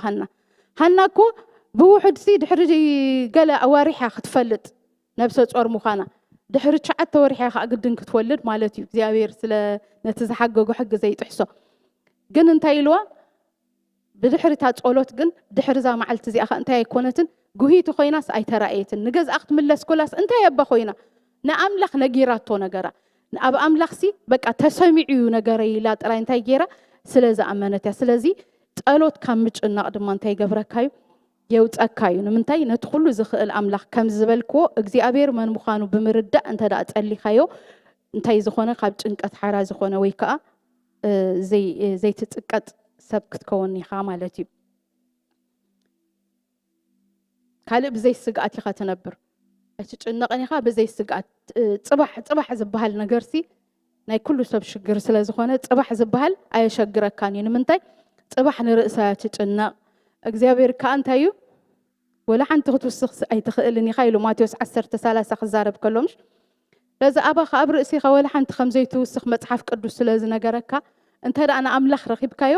ኣምላኽ ከዓ ከም ቃሉ ስለዝኾነ ከም ኣይ ዝብለካ ስለዚ ጽባሕ ናይ እግዚአብሔር ያ እግዚአብሔር ኣሎ ኣብ ዙፋኑ ኩሉ ግዜ ምስ ሓንቲ ሓፍቲ ከም ብላን የረ ድሕር ደኣ ተሸጋጊራ ትመጽሙ ብጣዕሚ ትበኪ ሕጂ ኣብ ገዛ ምስ መጸት ኤሮ ንጸልያ ትብለኒ بتعم سلسلة جانا نقط أنا خا أبزع جزاي متيخ أعرف دكسي إجزابير أبزفانو لحق إيمش هو بقى الله دي برقت تأمن دي خبلا ما هو تبلاني بقى تلو نزيا قدايك إجزابير أبتحت قط أسرع كتكيد كله يري الله سلسلة أبز جزاي متيخي نعد ألي ما كم تبخياتن كم تمش إنك أن سخت ألي كونتن بقى أنا تبخياتها سي تنبركي خا يخت بخيوم على تنبر كتألي كونتن سلسلة دك أسنع لو ما أنتي إجزابير كم زلهم بعد سلطان مخانون كنجرك كيبلاني رحجي إجزابير نجرنا يقط أتوري إجزابير سي تج أنا نقنا كم زي تشجرنا كنا بإجزابير نمت تخلنا جدا كم زي كل ما علتس زي أنا جريسي حليفات يا زبها الأملاخ جن أيكون سلازي صباحنا إجزابير نتنو خدو من جدتات كله إجزابير أبتحت قط أتورو خمس خنا نحلفهم نجر زي رخبنا يوم نجر زخون ونجرات كلها توم سنتايو إجزابير تقط أتيروم يزخين زلوا زبل أمنت دما عند أتولكا يزخين نأملاخ مركب ويكا متسلي كم زعينت حيال أمنت أتولكا يخيدي قال مريح النت كأتركب إجزابير انتي جبركاي مريح النت بك أب كل نجر إجزابير يمرحي إجزابير مش نابخ يخمتو نتقلي يخ أخمر حميل اللي قال إجزابير لازم إجزابير بتقولوا يمرحي أما من قدساتنا كلون إجزابير تدا رخيبنا يوبرقت من قدساتنا بزي رد أنا من قدس ناي إجزابير تقلق عم تاوي هلو بز إتو بزوت كم زي إجزابير يلوني ولا بزي تبلو من قدس مخرطاتو جن إن رخب كايو تخيل حساباتوس إن رخب كايو تخيل سلازين تدا نتقلي علينا خوينا إجزابير صباح نتا قداي مسحبنا يوسلو ما عنتيكو كم زي خمس جباري لو خي زاربنا ديت زاربنا خمسلنا خالو جن تا قداي كلاس نابحنتي ناب قنعتي نابتي دلينا يوزلنا خونتات إجزابير كقنعو خلو نريو سلازي إجزابير كأب تصولت نتاي جبري مريحنة بكاي لازي كل معلتين مريحنتنا إجزابير كأب تصولت كان حتت نخلينا لازي هيوتنا كله أب تصولت تتغلل لا مالتي بخلاء الزراربة ካልእ ብዛዕባ ርእስኻ ልክዕ ዝኾነ ፍልጠት ኢላ ዓንተ የተዛሪበ ኣለኹ ስለዚ ጸሎት እንታይ እዩ ከም ምስ ፈታዊኻ ምዝራብ እንድሕር ሓሲብናዮ ባህሊ ክንገብሮ ንኽእል ኢና ከምዚ ክንደይ ግዜ ትደዋወሉ ምስ ትፈትውዎ ሰብ ወይ ከዓ ምስ ዘገድሰኩም ሰብ ወይ ክንደይ ሰዓታት ተዕልሉ ትኾኑ ልክዕ ከምኡ እግዚኣብሔር ተደኣ ኮይንካ ጸሎት ልክዕ ከምኡ እዩ ዝኸውን ከምታ ኮይንካ ያደለኻ ከምኣ ጸሎት እንታይ ኣይኮነን ብዙሕ ግዜ ምሽ ኣብ ቅድሚ እግዚኣብሔር ክንቀርብ ከለናስ ቅኑዓት በቃ ከምታ ኮይና ትካለላ ከምታ ዘይተረዳእትካ ኮይናሲ እግዚአብሔር በቃ እዛ ዝገበርካያ ሳይተረዳእትንን ዋላ ክትብስን ኣብ እግዚአብሔር ኢኻ ግን ትቐርብ ዋላ ይተረዳእትንን ክትብልስን እግዚአብሔር ግን ክትገብረለካ ክትዛረበለካ እዚ ኮይኑ ዘሎ ፈጺሙ ይርዳእንን ይደሎ እግዚአብሔር ዋላ ክትብሲ ናብ ኣምላኽ ክትቀርብ ክንድኡ ንኣምላኽ ቀረብኦ ትከውን ኣለካ ማለት እዩ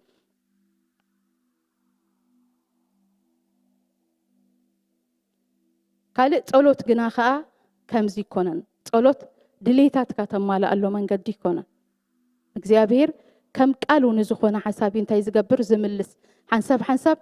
ድሌታትና ነማልኣሉ መንገዲ ይኮነን ምሽ ንጸሎት ሓንሳ ጌጋ ዝኾነ ምርዳእ ኣብ ጸሎት ዘለውና ነገራት ንኣብነት እግዚአብሔር ቲፎዞ ኣይኮነን እግዚአብሔር ናትካ ወገን ኣይኮነን ሓንሳ ንጽልዮ ጸሎት እግዚአብሔር ናትካ ወገን ኮይኑስ ነቲ ሓደ ዘጥቃዕልካ ኣምላኽ ጌርካ ንኣምላኽ እግዚአብሔር ምስ ወላ ሓደ ይኮነን ጸሎት ብጣዕሚ ምሻሎ ካብታ ሓደ ንጸሎት ምዕራይ ደልዮ እግዚአብሔር ወድጋንተኻ ኣይኮነን እግዚአብሔር ከም ቃሉ እዩ ንምንታይ እግዚአብሔር ከክንዳይ ስለዘይኮነ ከክንዳይ ዝኾኑ ሰባት እዮም ንናተይ ሓሳብ ዝድግፍዎ ወይ ከዓ ከምናተይ ትሕት ዝበለ ሓሳብ ተሎ ኣነ ማኒፕሌት ገይረ ናብቲ ሓሳበይ ከምጾም ክእለ እግዚአብሔር ግናቱ ዝኾነ ሓሳብ ክንሓስብ ስለዝፀዋዓና ጸሎትና እንታይ ይመስለኩም ከም ፍቃዱን ከም ምኽሩን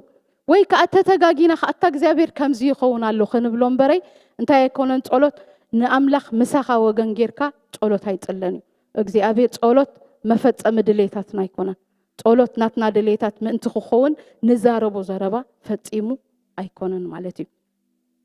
ካልእ ሓያል ምዃንካ ተርእየሉ ቦታ ኸ ኣይኮነን ጸሎት ናይ ድኹማት እዩ ብመሰረቱ ጸሎት ናይ ደገፍ ዝደልዩ ሰባት እዩ በቃ ኣቱም ክትበሃል ኢልካ ሳይትጽልን ኢኻ ድኹማት ሰባት እዮም ንጸሎት ዝጽልይዎ ጸሎት ዝጽሊ ሰብሲ በቃ እግዚአብሔር ደገፍ ዝደለየ ሰብ ናይ በሓቂ ኣብ እግዚአብሔር ዝጽጋዕ ሰብ ሓይሊ የብለይን ሞ እግዚአብሔር ሓግዘን ዝብል ሰብ እዩ ስለዚ ጸሎት ካልእ መንገዲ ተላምበር ጸሎት እንታይ ኣይኮነትን እስኻ ብርቱዕ ምዃንካ እስኻ ሓያል ምዃንካ ወይ ከዓ እስኻ ጠላያይ ክትበሃለሉ ትኽእል መንገዲ ይኮነን ድኹማት ዝድገፍሉ መንገዲ እዩ እግዚአብሔር ኣይካኣልኳን እግዚአብሔር ምርሓን እግዚአብሔር እለየኒ ኢልና ንኸደሉ መንገዲ እዩ ማለት እዩ ንስኻ ዘይኮነ ነገር ከዓ ንስኻ ትልወጠሉ ቦታ እዩ ጸሎት ቅድሚ ነገር ንስኻ ኢኻ ትልወጥ ኣብ ጸሎት ንስኻ ክትልወጥ እንታይ ክትከውን ኣለካ ፍቃደኛ ክትከውን ኣለካ ስለዚ ንክርስቲያን መለወጢት መንገዱ ቃል ኣምላኽ እዩ ጸሎት እዩ ኩሉ መዓልቲ ኣብ ጸሎት ዘሎ ሰብ እንታይ ዳኾነ እዩ ዝኸይድ እንዳተለወጠ እዩ ዝኸይድ ግና ናይ በሓቅና ኣምላኽ እንተደኣ ረኺብናዮ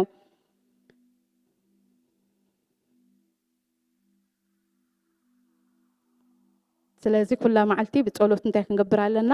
ክንነቅሕ ኣለና ጸሎት እንታይ ኣይኮነን ከምዚ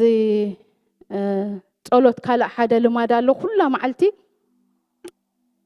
ምሳና ድንብርክኽ ሰይጣን ምስኦም ዝንብርክኽ ሰባት ርኢኹም ትፈልጡ ልክዕ ምስ ተንበርክኹ እዮም ብሽም ኢየሱስ ዝብሉ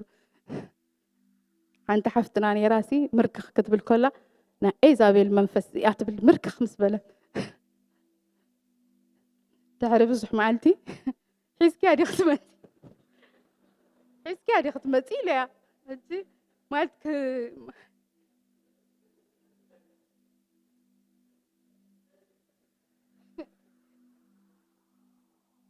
كتكيرت اللواسي مش قال كمزي كستاي زقبر زربا تزاريبك بدحري نسب كتزاربو عدل تركب سلازقنك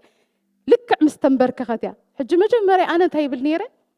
كتصلت اني حمالتي الى يزحسب ግን እሳ ልክ ተንበርኪ ኸያ ሸይኹም ምስበልኳ እንታይ ደኣገሌላትን ኣዕሊልና ሽዑ ማለት መጽሓፍ ቅዱስ ጸሎት እንታይ ማለት ምዃኑ ንምንታይና ንጽሊ ሽዑ ኣዕሊልና ብዙሕ ማለት እዩ ብድሕሪኡ ዝኹል ግዜ ተሳቀኒ ማለት እዩ ግን እግረመ ብዙሓት ሰባት ልክዕ ከምኣያ ክስታዮ እንታይ ይኸውን መስለኩም ማለት ኣብ ክንዲ እግዚአብሔር ጉዳይና ንገብሮ ጸሎት ሰይጣን እዩ ጉዳይና ዝኸውን ተስተውዕሉ ሕጂ ኣይኑ ዋጋኣኒና ገለ ኮንኩን ዝብል ዘለኹ ግን ሰይጣን ኣይኮነን ቀንዱ ጉዳይ እዚ ንእግዚአብሔር ክረኽቦ ኢና መጽና ጸሎት ማለት ምስ እግዚአብሔር ምዝራብ ማለት ይምበር ቀዳማይ ጉዳይና ጌርናስ ድሕዳ ኩሉ ግዜ نحسب لنا تشجرنا لنا مالتي ويكأني برتعي وينا نزارب زلنا مش عم متحف قدوسنا بزعبا እግዚአብሔር عبيتو سلطانو خنزاربينا تصويعنا حج كل معلت دحركم تخونا لخا خوينكا كل معلت انتي يزخون دلو مسلكم اتناتو فرحات يزلكا سلازي قال سوات مش بشيمه يسوس قال دابلو يدقاس وستو ازي ايتات كله خبي مصي مسلكم ناي እግዚአብሔር سلطان كابت مجمريا زبلكم ازيهم جيجا زخونو ጸሎት كل معلت تخنغبرو مالنا بايزوي تماهرنا يومينا تفلطو يخون بشتا كي تماهرنا ينا نمهر اب كند تماهرنا نمهر مش بزح غيزه ጸሎት اب ጸሎት ይኻ ትመሃሮ ዳበሉና ስለዝመጻና ጸሎት ግን ትመሃሮ ይኻን ኮላይ ጸሎት ከመይ ይኾን ዘሎ ትመሃሮ ይኻ اب ጸሎት ስለዚ ተመሃርና ኢና ኮምኢልና ንብርከኽ ተስተውዕሉ ምስ ገሊኦም ሰባት እንታይ ዝገብሩ በቃ ከማ ከንብርኮ ኾለው ብሽም ኢየሱስ ኢሎም ጀሚሮም ብሽም ኢየሱስ ኢሎም ዝውድኡ ሰባት ስለዚ ተንበርከኸት ያዛ ሰብ ኩሉ መዓልትኩም ኮይና ስለዚ ሓንሳ ንመሃሮም ነገራት ተኽንገብር ኣለና ክንመርጽ ኣለና مسمن تتصلي علىها كمي عينة تتصلي تصلي على تسب نتعنقبر علىنا مالت كوف كيبل كاست مهاريخة ده سمع خاملتي نن معلت سمعنا يوم بحالو سمعنا يوم نجاراتنا نزارب ومتدا استوعلكم طبقات كوينهم حماقات سندات مهارنا سلن خي سلازي كم وخا يكونن ጸሎት ማለት ምስ እግዚአብሔር ምርኻብ ማለት ከም ዝኾነ ንእግዚአብሔር ረኺብ ካይዶ ይረኸብ ካይን ከም ዝኾነ ጉዳይ እንተኽንገብር ኣለና ክንጽልይ ኣለና ስለዚ كنفلت علنا انت دا كمزا زبلكوا كل معلتي بشي ما يسوسيل كاخوين كاتخيد ناملا خير رخب كايو ناملا سلا زي رخب كايو خانتاي زخون دلو اب هيوت كالوت زي متصزلو حج حدا خاو مالتي انت دا اب هيوتنا لوت زي متصالو خوينوسي من البات نصلي زلنا مسيلنا سي انت ينغبر كاين هلو كم ايلنا نخيد كاين هلو مات مسكال سب تزاريبنا مسكاله اكل ويكا تزاري بناس نخيد كاين هلو ويكا راسنا تبابعنا حنسا كا زيوم لمودات لزخونه يزاربلهم دلو راسنا تبابعنا انا خمزي الكا مسرسخه تزاريبكا نرسخه تبابع خيا بقى ጸሎት ዝመስለካ እዋን ኣሎ ስለዚህ እዚኣቶም ግን ጸሎት ኣይኮኑን ምስ እግዚአብሔር ወላ ስቅ ኢልካስ ኣብ ቅድሚ እግዚአብሔር ሲ ተራኢኻዶ ደውዶ ኢልካ እግዚአብሔር ሲ ብርግጽ ረኺብካዮ ዶ ይስማዓካ ኣሎ ምሽ መንፈስ ቅዱስ ምሳና ስለዘሎ እግዚአብሔር ሲ በቃ ረኺብካዮ ዶ እሱ እንታዩ ብርእሱ ዕረፍት ስለዘምጽእ ስለዚህ ዞም ሐዋርያት መወዳእታ ዝጸለይዎ ጸሎት ተዳሪኢና እታ ዝበልዋ ነገር ሲ ናብ ኣኽምለስሞ ሕጂ ድማ ኢሎም ሽዑ ጎይታይና ምፍርርሆም ረአ ብስምቲ ቅዱስ ወድኻ ኢየሱስ ምሕዋይ ሕሙማትን ትእምርትን ተኣምራትን ክኸውን ኢድካ ዘርግሕ ንባሮትካ ድማ ብኩሉ ትብዓት ቃልካ ክዛረቡ ሃቦም ምስለመኑ ከዓ እታ ተኣኪቦም ላ ዘለው ስፍራ ተናወፀት ኩላቶም ከዓ መንፈስ ቅዱስ መልኡ ቃል ኣምላኽ ብትብዓት ተዛረቡ ኢሉ ሽዑ ብድሕሪኡ ተኣምራት ዝኾነ ኣብ ምዕራፍ 5 ተዳሪኢና እግዚአብሔር በኣቶም ክሰርሕ ከም ጀመረ ብዙሓት ድማ ናብ ጎይታ ከም ዝመጹ ንሪኦም ማለት እዮም ስለዚ ናብታ ምፍርርሆም ረአሎም ብድሕሪኡ ድማ ናይ እግዚአብሔር ሓይሊ ኣባታቶም ክግለጽ ከሎ ንሪኦ ስለዚ ጸሎት እንታይ እዩ ንእግዚአብሔር ብርግጽ ምስ ረኸብካዮ ዕላማኻ ምስ ነገርካዮ ንስኻ ድማ ናቱ አገልጋለ ሙኻንካ ምስተአመንካ እግዚአብሔር ድማ እንታይ ይገብር ሓይሉ ይገልጽ ወላ ልክ ከምዚ ዓይነት ጸሎት ድማ ኣብ ነህምያ እንተ ዳሪኢናዮ ነህምያ ኣብ መወዳእታ ክጸልዩ ከለውሲ ኩሎም ቶም ሰባት መጽኦም ጸሎት ምስ ጀመሩ ንእግዚአብሔር ክውድስ መጀመርያ ዝገበርዎሲ ዕቤቱን ስልጣኑን ናይ እግዚአብሔር ተዛሪቦም ብድሕሪኡ እቲ ዝደለይዎ ኩሉ እቲ ንስሓ ኩሉ ነገር ዳበሉ ምስከዱ ከዓ ኣብ መወዳእታ ክንሪኦም ከለና እቶም ህዝብ ብሙሉኦም ናብ ቃል ኣምላኽ ክምለሱ ከለው እቲ ህዝብ ብሙሉኡ ናብቲ ናይ እግዚአብሔር ምኽሪ ክምለስ ከሎ ንሪኦም ስለዚ ጸሎት እንታይ እዩ ናይ ምልዋጥ ሓይሊ ኣለዎ ስለዚ ኣብ ህይወትና ኣብ ናብራና ኣብ ኩሉ ነገርና ክልውጠና ይኽእል ስለዝኾነ ነዚ እንታይ ክንገብሮ ኣለና ከም ልማድ ክንሕዞ ኩሉ ግዜ ጸሎት ጥዑም ስለዚ ጥዕመካ ይኮንካ እንትጽሊ ኣነ መጀመርያ ናብ ጎይታ ዝመጽእ ከሎ 15 ደቂቃ ጽልሞ ብጣዕሚ ስለዝነውሓኒ 7 ግዜ ሰዓት ዝርኢ ኣፍተን 15 ደቂቃ ዳርጋ ኣብ ከክልተ ደቂቃ ዝርኢ በሉኒ ስለዚ ጸሎት ግን እንታይ ኢኻ ትገብሮ ካብኡ ግን ትለምዶ እሞ ሰብ ስጋብ ዘተሰኣካ ክትንበርካ ክትኽእል ኢኻ ማለት እዩ ንእግዚአብሔር ምስ ረኸብካዮ ብድሕሪኡ እቲ እናጣዕመካ ስለዝኸይድ ስለዚ እንታይ ንግበር ማለት እየ ጸሎት ንሕና ምስ ለመድናዮ ነቶም ካልኦት እንታይ ክንገብሮም ኢና ከነልምዶም ኢና ነቶም ካልኦት ምስ ለመድናዮም ከዓ ኣብ ገዛና ልማድ ክኸውን እዩ ኣብ ገዛና ልማድ ተዳእ ኮይኑ ድማ ሕጂ ልክዕ ከምኡ ምሽ ትገብሩ ኣብ ማኣድሲ ከይፀለየ ዝበልዕ ሰብ የለን ዋላቶም ቆልዑሲ ንፀልዮም ዝብሉኻ ንምንታይ ሓንሳ ኣርኢናዮም ኢና እቲ ካልእ ድማ ልክዕ ከምኡ እዩ ማለት እዩ ስለዚ ታመን በርካ ክትበሃል ካባና ሰጊራ ናብዚ ዝመፅእ ዘሎ ወለዶ ክትከይድ ተዳእ ኮይና እዚ ምርዳእ እዚ ሒዝና ክንፅሊ እንተዳእ ጀሚርና ኢና መምስ ጨነቐካ ዘይኮነስ ንኣምላኽ ክትረኽቦ ከም ዝፅለ ጸሎት ገለ ነገር ንምፍጣር ዘይኮነስ እቲ ሕብረት ምፍጣር ትቐንዲ ነገር ምዃኑ እናተረዳእና እንድሕርና ዓና ኸይዱ ናብቲ ካልእ ወለዶ ድማ እናስገርናዮ ንኸይድ ስለዚ ጸሎት ብሕብረት ጥራይ ዘይኮነ ኣብ ኣባይትና ጸሎትና ለመድናዮ ክንከይድ ከም ባህሊ ድማ ክንሕዞ የተባዓኩም ማለት እዩ ኣምላኽ ይመስገን ከምዚ ጸሎት ልማድ ከም ዝኸውን ኣብ ገለ ቦታታት እንተዳሪኢኹም ኣብዚ በዚ በዓል ከረናይ ካቶሊክ ዓድታት እንታይ ይገብሩ ደወል ልክዕ ቤተ ክርስቲያኖም ምስተደወለት ወላ ጋሻ ኮይንካ ኣብ ገዝኦም ተለኻ ትወፅእ ዳኒ ይፈልጦ ኾኒ ይወፁሙ ኣብ ኣፍ ደገ ኮይኖም ሰላም ገብርኤል መላኽ ዝበሃል ጸሎት ትጽልዩ ወላ ጋሻቱ ኮይንካ ውፃእ እዮም ዝብሉኻ ንምንታይ ልማድ እዩ ወላ ሓደ ሰብ ኣብ ገዛ ክተርፍ የብሉን በቃ ልማዶም እዩ ኩሉ ሰብ ከዓ ንዑ እዩ ዝወስዱ ኣብ ኣፍ ደገ ኮይኖም ኩላቶም ሽዑኡ ነታ ጸሎት ትዕልየማ ይምለሱ ናፍቲ ገዝኦም ሕጂ ዝቆልዓኹን ጋሻኹን ገለ ናይ ተዓዲ ባህሊ ኮይኑ ማለት እዩ ጸሎቶም ስለዚ ጸሎት ስጋብ ክንድኡ እንታይ ክትገብሮ ትኽእል ኢኻ ከተእትዎ ትኽእል ሞ ናትካ ክትገብሮ ትኽእል ኢኻ ትገብሮም ነገራት ድማ እንታይ ይኾኑ እዮም እናተደጋገሙ ናትካ እናኾኑ ይኸዱ እዮም ስለዚ ጸሎት ከም ባህሊ ኣብ ማእከልና ልዕሊ ኩሉ ግን እታ ንኣምላኽ ምርካብ ተደኣ ንዓኣ ረኺብናያ ንኣምላኽ ድሕዳ ብሓቂ ረኺብናዮ ብድሕሪቶም ለውጥታት ዳርኣናዮም ጸሎት ድማ እንታይ እንዳገበረና ክኸይድ እዩ እናተባብዓና ክኸይድ እዩ ጸሎት ርእስኻ ስለ ዝኾነ ዝቕይረካ ዝተለወጠ ሰብ ከዓ ነቲ ሕብረተሰብ ወይ ከዓ ነቲ ወለዶ ብሓፈሽኡ ነቲ ማሕበር ንደቅና ድማ ክንልውጦም ሓይሊ ድማ ይህልወና እዩ ጎይታ ይባርኽኩም ክንጽሊ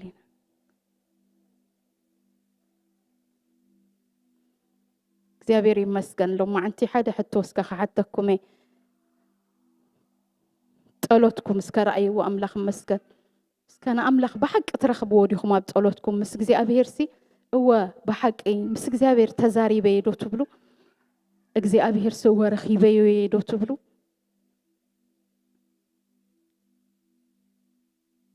ጸሎተይ ለውጦ እስከበልዎ ኣምላኽ መስገን ሎማዓንትን እግዚአብሔር ንርከቡ ነቲ ኩሉ ዝኽእል ሰማይን ባሕርን ኣብኡ ዘሎ ኩሉን ዝፈጠረ ኣምላኽ ይመስገን ሰማይን ምድርን ባሕርን ኣብኡ ዘሎ ኩሉን ዝፈጠረ ኣዝዩ ዘገርም ዓቢ ኣምላኽ እግዚአብሔር ይመስገን እስከ ሎማዓንቲ ንርከቡ ኣበርታዓኒ ጎይታ በልዎ ዝተርፍ ሓይሊ ደልያ ኣለኹ ጎይታ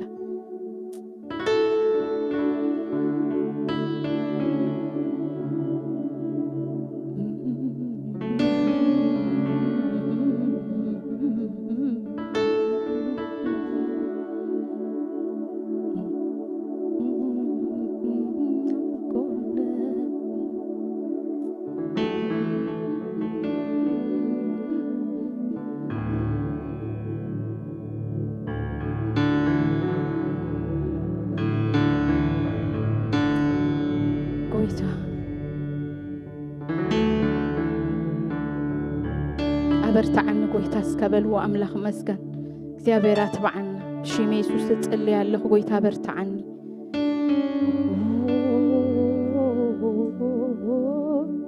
አውሻጤ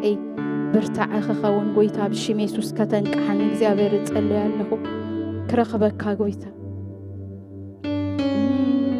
ክንሰምዓካ ንስኻ ክትመርሐኒ ኣብ ህይወተይ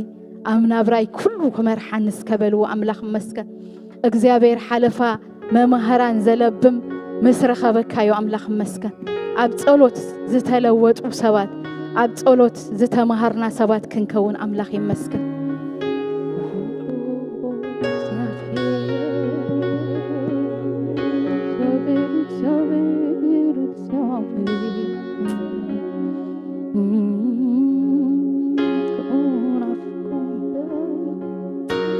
እግዚአብሔር ቅዱስ አምላኽ ጸልያለሁ ብሽሜ ኢየሱስ ክርስቶስ ርዳአና ጎይታ እዳውናና በኻነ ልዕላለውና በርታዓና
زيباها أيكلهم بيني أيكون الليل أيكلهم بيني أيكون الليل يوتيها يسوس يسوس يسوس أيكلهم بيني أيكلهم بيني أيكون الليل أيكلهم بيني أيكون الليل يوتيها يسوس يسوس يسوس هاليلويا هاليلويا امين تنا املاخ كمت سدليسي እግዚአብሔር ከም ዘሎ ነቶም ዝደልዩ ዓስቡ ከም ዝህቦ ከአምን ይግቦ ከም ዝሎም ተማሃርናዮ ናብ እግዚአብሔር ንመጽ እሱ ስለ ዘሎ ጸሎትና ስለ ሰምዑ መጽሐፍ ቅዱስ ክዛረበና ሁሉስ መሰል ውልድነትናሲ አምላኽ ንጸሎትና ስለ ሰምዑ እዩ አሕዋት ምክንያቱ እግዚአብሔር ንውልዱ ድምጾም ይሰምዑ ናይ ውልድነትና መሰል እዚያ እቲ ሰማይን ምድርን አባታትን ዘሎ ሁሉ ዝፈጠረ ንሁሉ አጽኒዑ ዘሎ እግዚአብሔር ሲ ንድምጽ ጸሎትና ይሰምዑ የገድሶ ሃሌሉያ ሃሌሉያ ሰይ ሃሌሉያ ደኔ ዝረኽበካ ደኔ ደኔ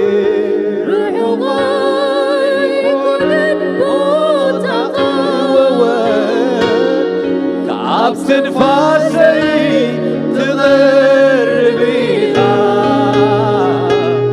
كعب تنفاسي تغربيها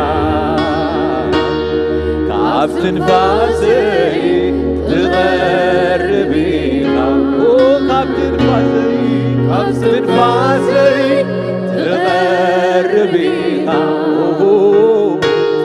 عبت نفاسي دلي سنكاب دلي زي سنكا ودلي دلي سرخ بكا رحواي كل الموت هاليلويا عبت نفاسي تغربيها عبت نفاسي تغربيها عبت نفاسي تغرب عبت نفاسي تغربيها عبت نفاسي እንደገና እንደገና ደልስነካ ወደኔ ዝረኽበካ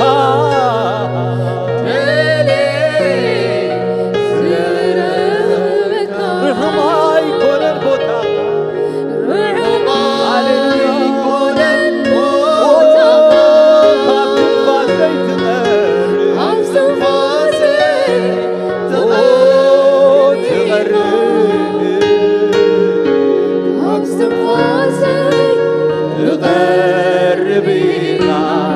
تغرب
ቀረባይኻ ኣቦይ ቀረባይኻ ደልየ ዘይስነካ ሓደ ግዜ ደልየ ዘይስነካ ዝረክበካ ወርሑቕ ኣይኮነን ርሑቕ ኣይኮነን ቦታኻ ካብ ትንፋሰይ ትቐርብ ኢኻ ካብ ትንፋሰይ ትቐርብ ኢኻ ካብ ትንፋሰይ ትቐርብ ኢኻ ካብ ትንፋሰይ ትቐርብ ኢኻ ካብ ትንፋሰይ ትቐርብ ኢኻ ቀረባ ሃሌሉያ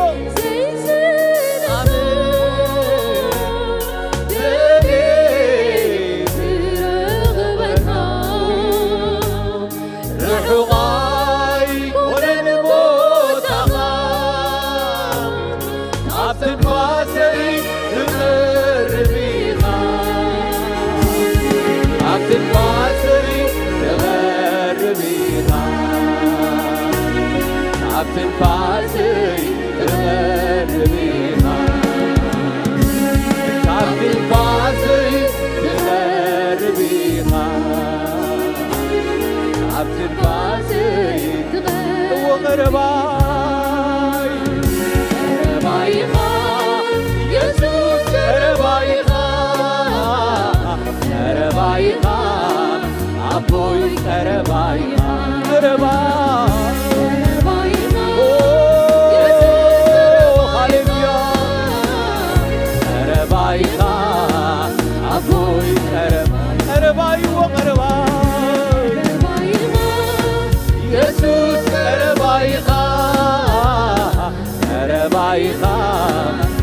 أبوي قربايها قبل لنا حفلنا داونا حفافلنا خنصلينا እግዚአብሔር ይመስገን ሃሌሉያ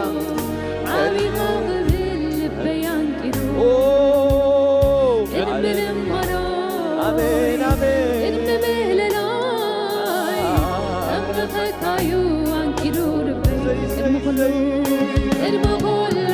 ሃሌሉያ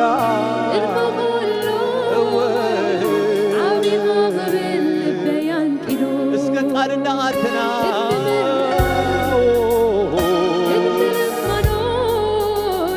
ከምለተካዩ አንቂዶ ልበይ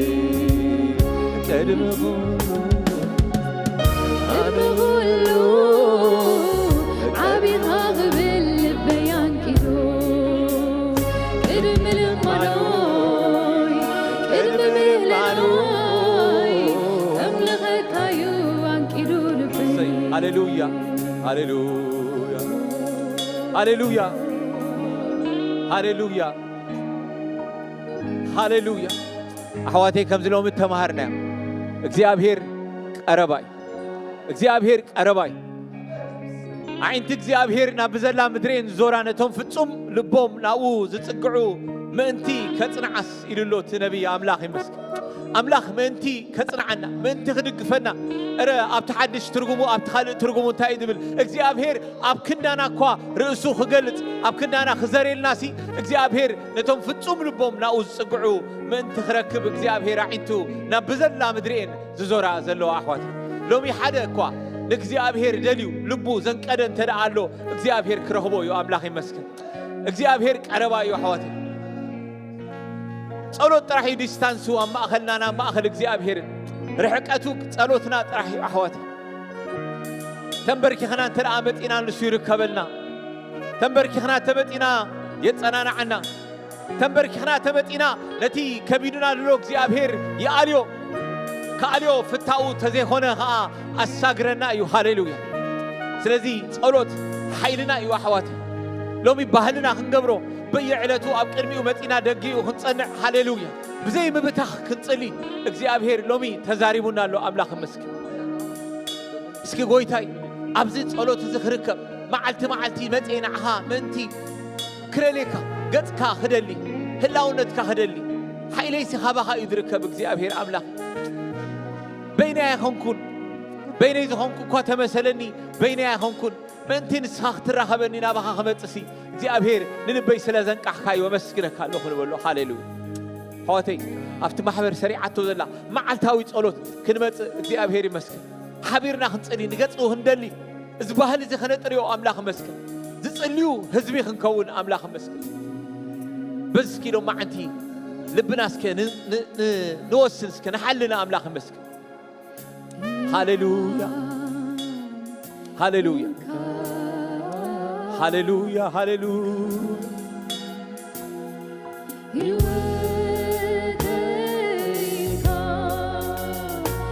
وفناو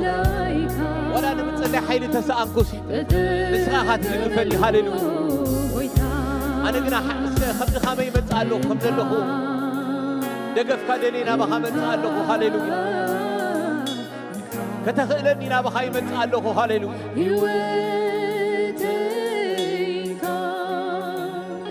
كم دلايكا تتقبلو قويتا انكا انكا انكا ايوتيكا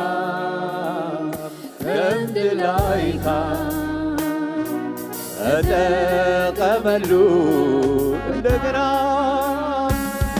እንካ እንካ እንካ ሕይወትካ ለምድላይካ ተጠቀመሉ እንደገና እንደገና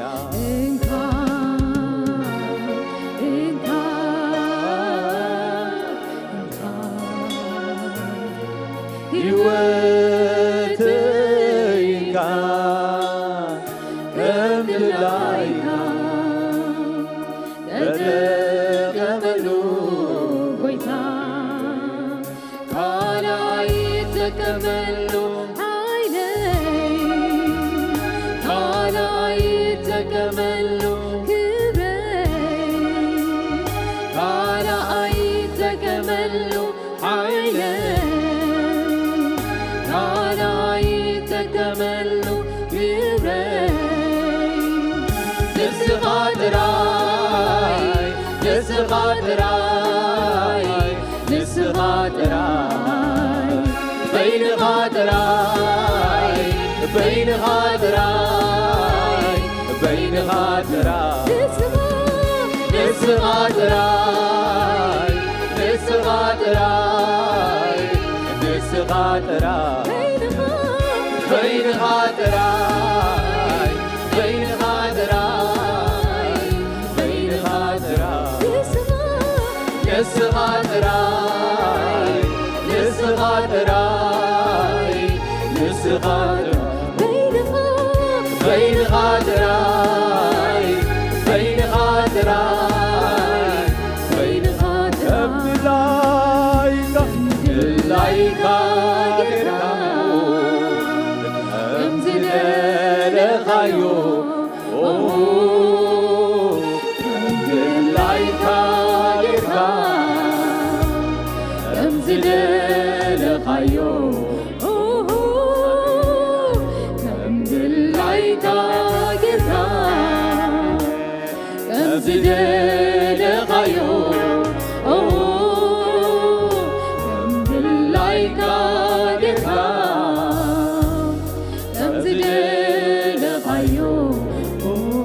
هاليلويا እግዚአብሔር አቦና ነመስግነካ አሉና ሽምካ ብሩኽ ይኹን እግዚአብሔር አንተ ናባኻ ንኽንመጽእ እግዚአብሔር አምላኺ ደገ ጸሎት ዝኸፈትካልና አምላኽና ነመስግነካ አሉና ንስኻ ዓቢኻ እግዚአብሔር ሰማያት ኣይጾረካን እዩ እኳ ዳ ንስኻ ፈጢርካዮ እግዚአብሔር አምላኺ ብዘይ ዓንዲ ብዘይ መትከል እግዚአብሔር ሆይ ብኩሉ እግዚአብሔር አጽንዕካዮ ኣለኻ እግዚአብሔር አምላኽ وأملاخي كما خاز عبي المون كما خا قروم المون كما خا دلايو زغبر المون እግዚአብሔር ሆይ ግናኸ እግዚአብሔር ሆይ ጸሎትና ክትሰምዕ እግዚአብሔር ጉዳይና እግዚአብሔር ከተቀልበሉሲ ግዜ ያሓጠርካኒ አምላኸ ኣብ ቅድሚኻ ግዜ ዝባሃል ስለዘይልቦ እግዚአብሔር ንዓኻ ግዜ ኣይድርተካኒ እግዚአብሔር ወአምላኽ መጢና ገጽካ ኣብ ዝደለና ያሉ ዘበለ ኩሉ ምእንቲ ክትርከበልና ደገ ጸሎት ስለዝኸፈትካልና ነመስግነካሉና ነዚ ደገዚ እግዚአብሔር አምላኸይ ክንጥቀመሉ እግዚአብሔር አምላኸይ ኩሉ ማዓልቲ ደገኻ ክንጸንዕ እግዚአብሔር ወይ ገጽካ ክንደሊ እግዚአብሔር ገጽካ እግዚአብሔር ብምርአይ ክንጸናናዕ ካብ ድኻምና ክንብርትዕሲ ሎሚ እግዚአብሔር ስለዘጸናናዕካና ዝመሃርካና ዘዘኻኸርካና ዘበራታዕካና ነመስግነካሉና ወአምላኸይ ንጸሎት ልብና አንቀሓዮ ንመንፈስና አንቀሓዮ እግዚአብሔር አምላኸይ ጸላይ ምን ትኸይብለጸልና እግዚአብሔር ወይ ንመንፈስና ከተበራብሮ ይጸልያለሁ በኢየሱስ ክርስቶስ ስም ጸልያለሁ እግዚአብሔር ሆይ ዘይጸሊ ዘበለ ሁሉ እግዚአብሔር ሆይ ንድኻም እግዚአብሔር ንጉልበትካ እግዚአብሔር ምርሻሽ ዘበለ ሁሉ ዝመርሐና ዘበለ ሁሉ ክፉ መንፈስ በጎይታ በኢየሱስ ስም ወቅለሁ እግዚአብሔር ሆይ ንጸሎት ምን ትኽነቅሕሲ ሎሚ እግዚአብሔር አምላኸ ንስኻ ተንቀሐና ንልብና ከተበርትዑ መንስና እግዚአብሔር ሆይ ደገኻ ክንጸንዕ ገጽካ ክናፍቕ እግዚአብሔር ሆይ ሎሚ እግዚአብሔር ሆይ ዝቃላት እዚ አውሽጥና ይስመር እግዚአብሔር አውሽጥና ይቶ ይተኸል ይዕበይልና ንጸልያሉና وأملاخي قدك دلينا بأها بمرأي قدك برتعنا እግዚአብሔር ሆይ ኣብ ጸላእትና እግዚአብሔር ኃይልና እግዚአብሔር ሆይ ንመንግስትኻ ንኸውን ሰራዊት መንት ክንከውንሲ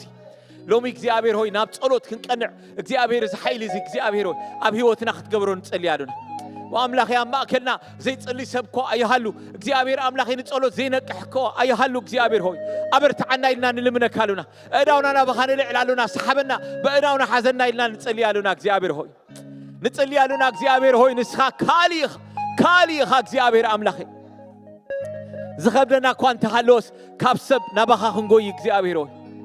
ወአምላኸ ካብና ምዕላል እግዚአብሔር ናባኻ ክንመጽእ እግዚአብሔር ሎሚ ስለዘዘኻኸርካና ነመስግነካሉና ወአምላኸ ተረኸበና ኾታ ክንብርከኽ ኮለና ሁሉ ጊዜ ተረኸበልና ገጽካ ክንደሊ እግዚአብሔር ሽምካ ክንጽውዕ ኮለና እግዚአብሔር ሆይ ኣይትደንጎየና ኢልና ንጸልያሉና እግዚአብሔር አምላኸ نلبين لب حواتين እግዚአብሔር አጸናናና መንፈስካ ሁሉ ጊዜ ኣብ ዙሪያና ይኹን እግዚአብሔር ሆይ ሓጎስ ምድሓንካ አባና ሁሉ ጊዜ ህያው ይኹን እግዚአብሔር አምላኽና መታን ክንደሌካስ እቲ ድለዩኒ ዝብል መንፈስካ አውሽጥና አሕድሮ ኢልና ንጸልያሉና እግዚአብሔር አምላኽ ወአምላኸ ስለዚ መሃርካና ስለተዛረብካና እግዚአብሔር ሆይ ክብሪ ይኹን ንዓኻ ንብላሉና እግዚአብሔር አምላኽ ስለ ኤሮ ሓፍትና ነመስግነካሉና በጎይታ በኢየሱስ ክርስቶስ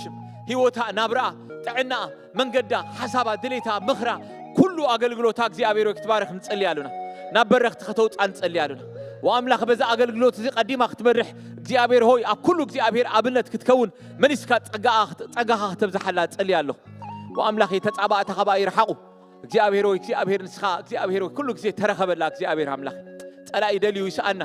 እግዚአብሔር ሕቶ አዘበለ ሁሉ ይመለስ እግዚአብሔር ድሌት ልባ ዘበለ ሁሉ ትርከቦ ኢልና ንጸልያሉና حواتي እግዚአብሔር ንስኻ ባርኮም እግዚአብሔር ሆይ ሶሙኖም ንስኻ ባርኽ አማእቶም ጾም ምስኦም ኩሉ እግዚአብሔር አምላኺ ካብ ኩሉ ክፉእ ክትሕልዎም ጸልያለሁ በጎይታ በኢየሱስ ክርስቶስ ስም ተግባር እዳዎም ኩሉ ብሩኽ ይኹን በጎይታ በኢየሱስ ክርስቶስ ስም ጸልያለሁ ካብ ቤት እግዚአብሔር ይባርኾም ኣለሁ እግዚአብሔር አምላኺ ኣብ ልዕሊ ጸላእቶም ይበርትዑ እግዚአብሔር ሆይ ንስኻ እግዚአብሔር ሆይ ሽምካን ገጽካን ኩሉ ጊዜ ኣብ ዝደልዩኻ ሁሉ ተረኸበሎም ኢለ ጸልያለሁ ካብ ኩሉ خفو حدغا ካብ ኩሉ ናይ ጸላኢ خبخሪ ካብ ኩሉ እግዚአብሔር ናይ ጸላኢ ተጠናነገ እግዚአብሔር ሕነ ናይ መፍዳይ መንፈስ ንነፍሶም ክትሕልዋ ይጸልያለሁ ወአምላኺ ተረፈ አገልግሎትና ባርኽ ናይ ሕብረት ግዜና ባርኽ እግዚአብሔር በነገር ኩሉ ስኻ ተመስገን ብስተገልገለ ሁሉ ስኻ በይንኻ ክብሪ ወሰዶ በኢየሱስ ክርስቶስ ስም ንጸልይ አሜን አሜን ጎይታ ይባርኽኩም በሰላም ኪዱ ናይ ቁርስ ግዜ ክልወናይ ኩሉና ቀልጥፊና ደገ ክንወጽኢና እግዚአብሔር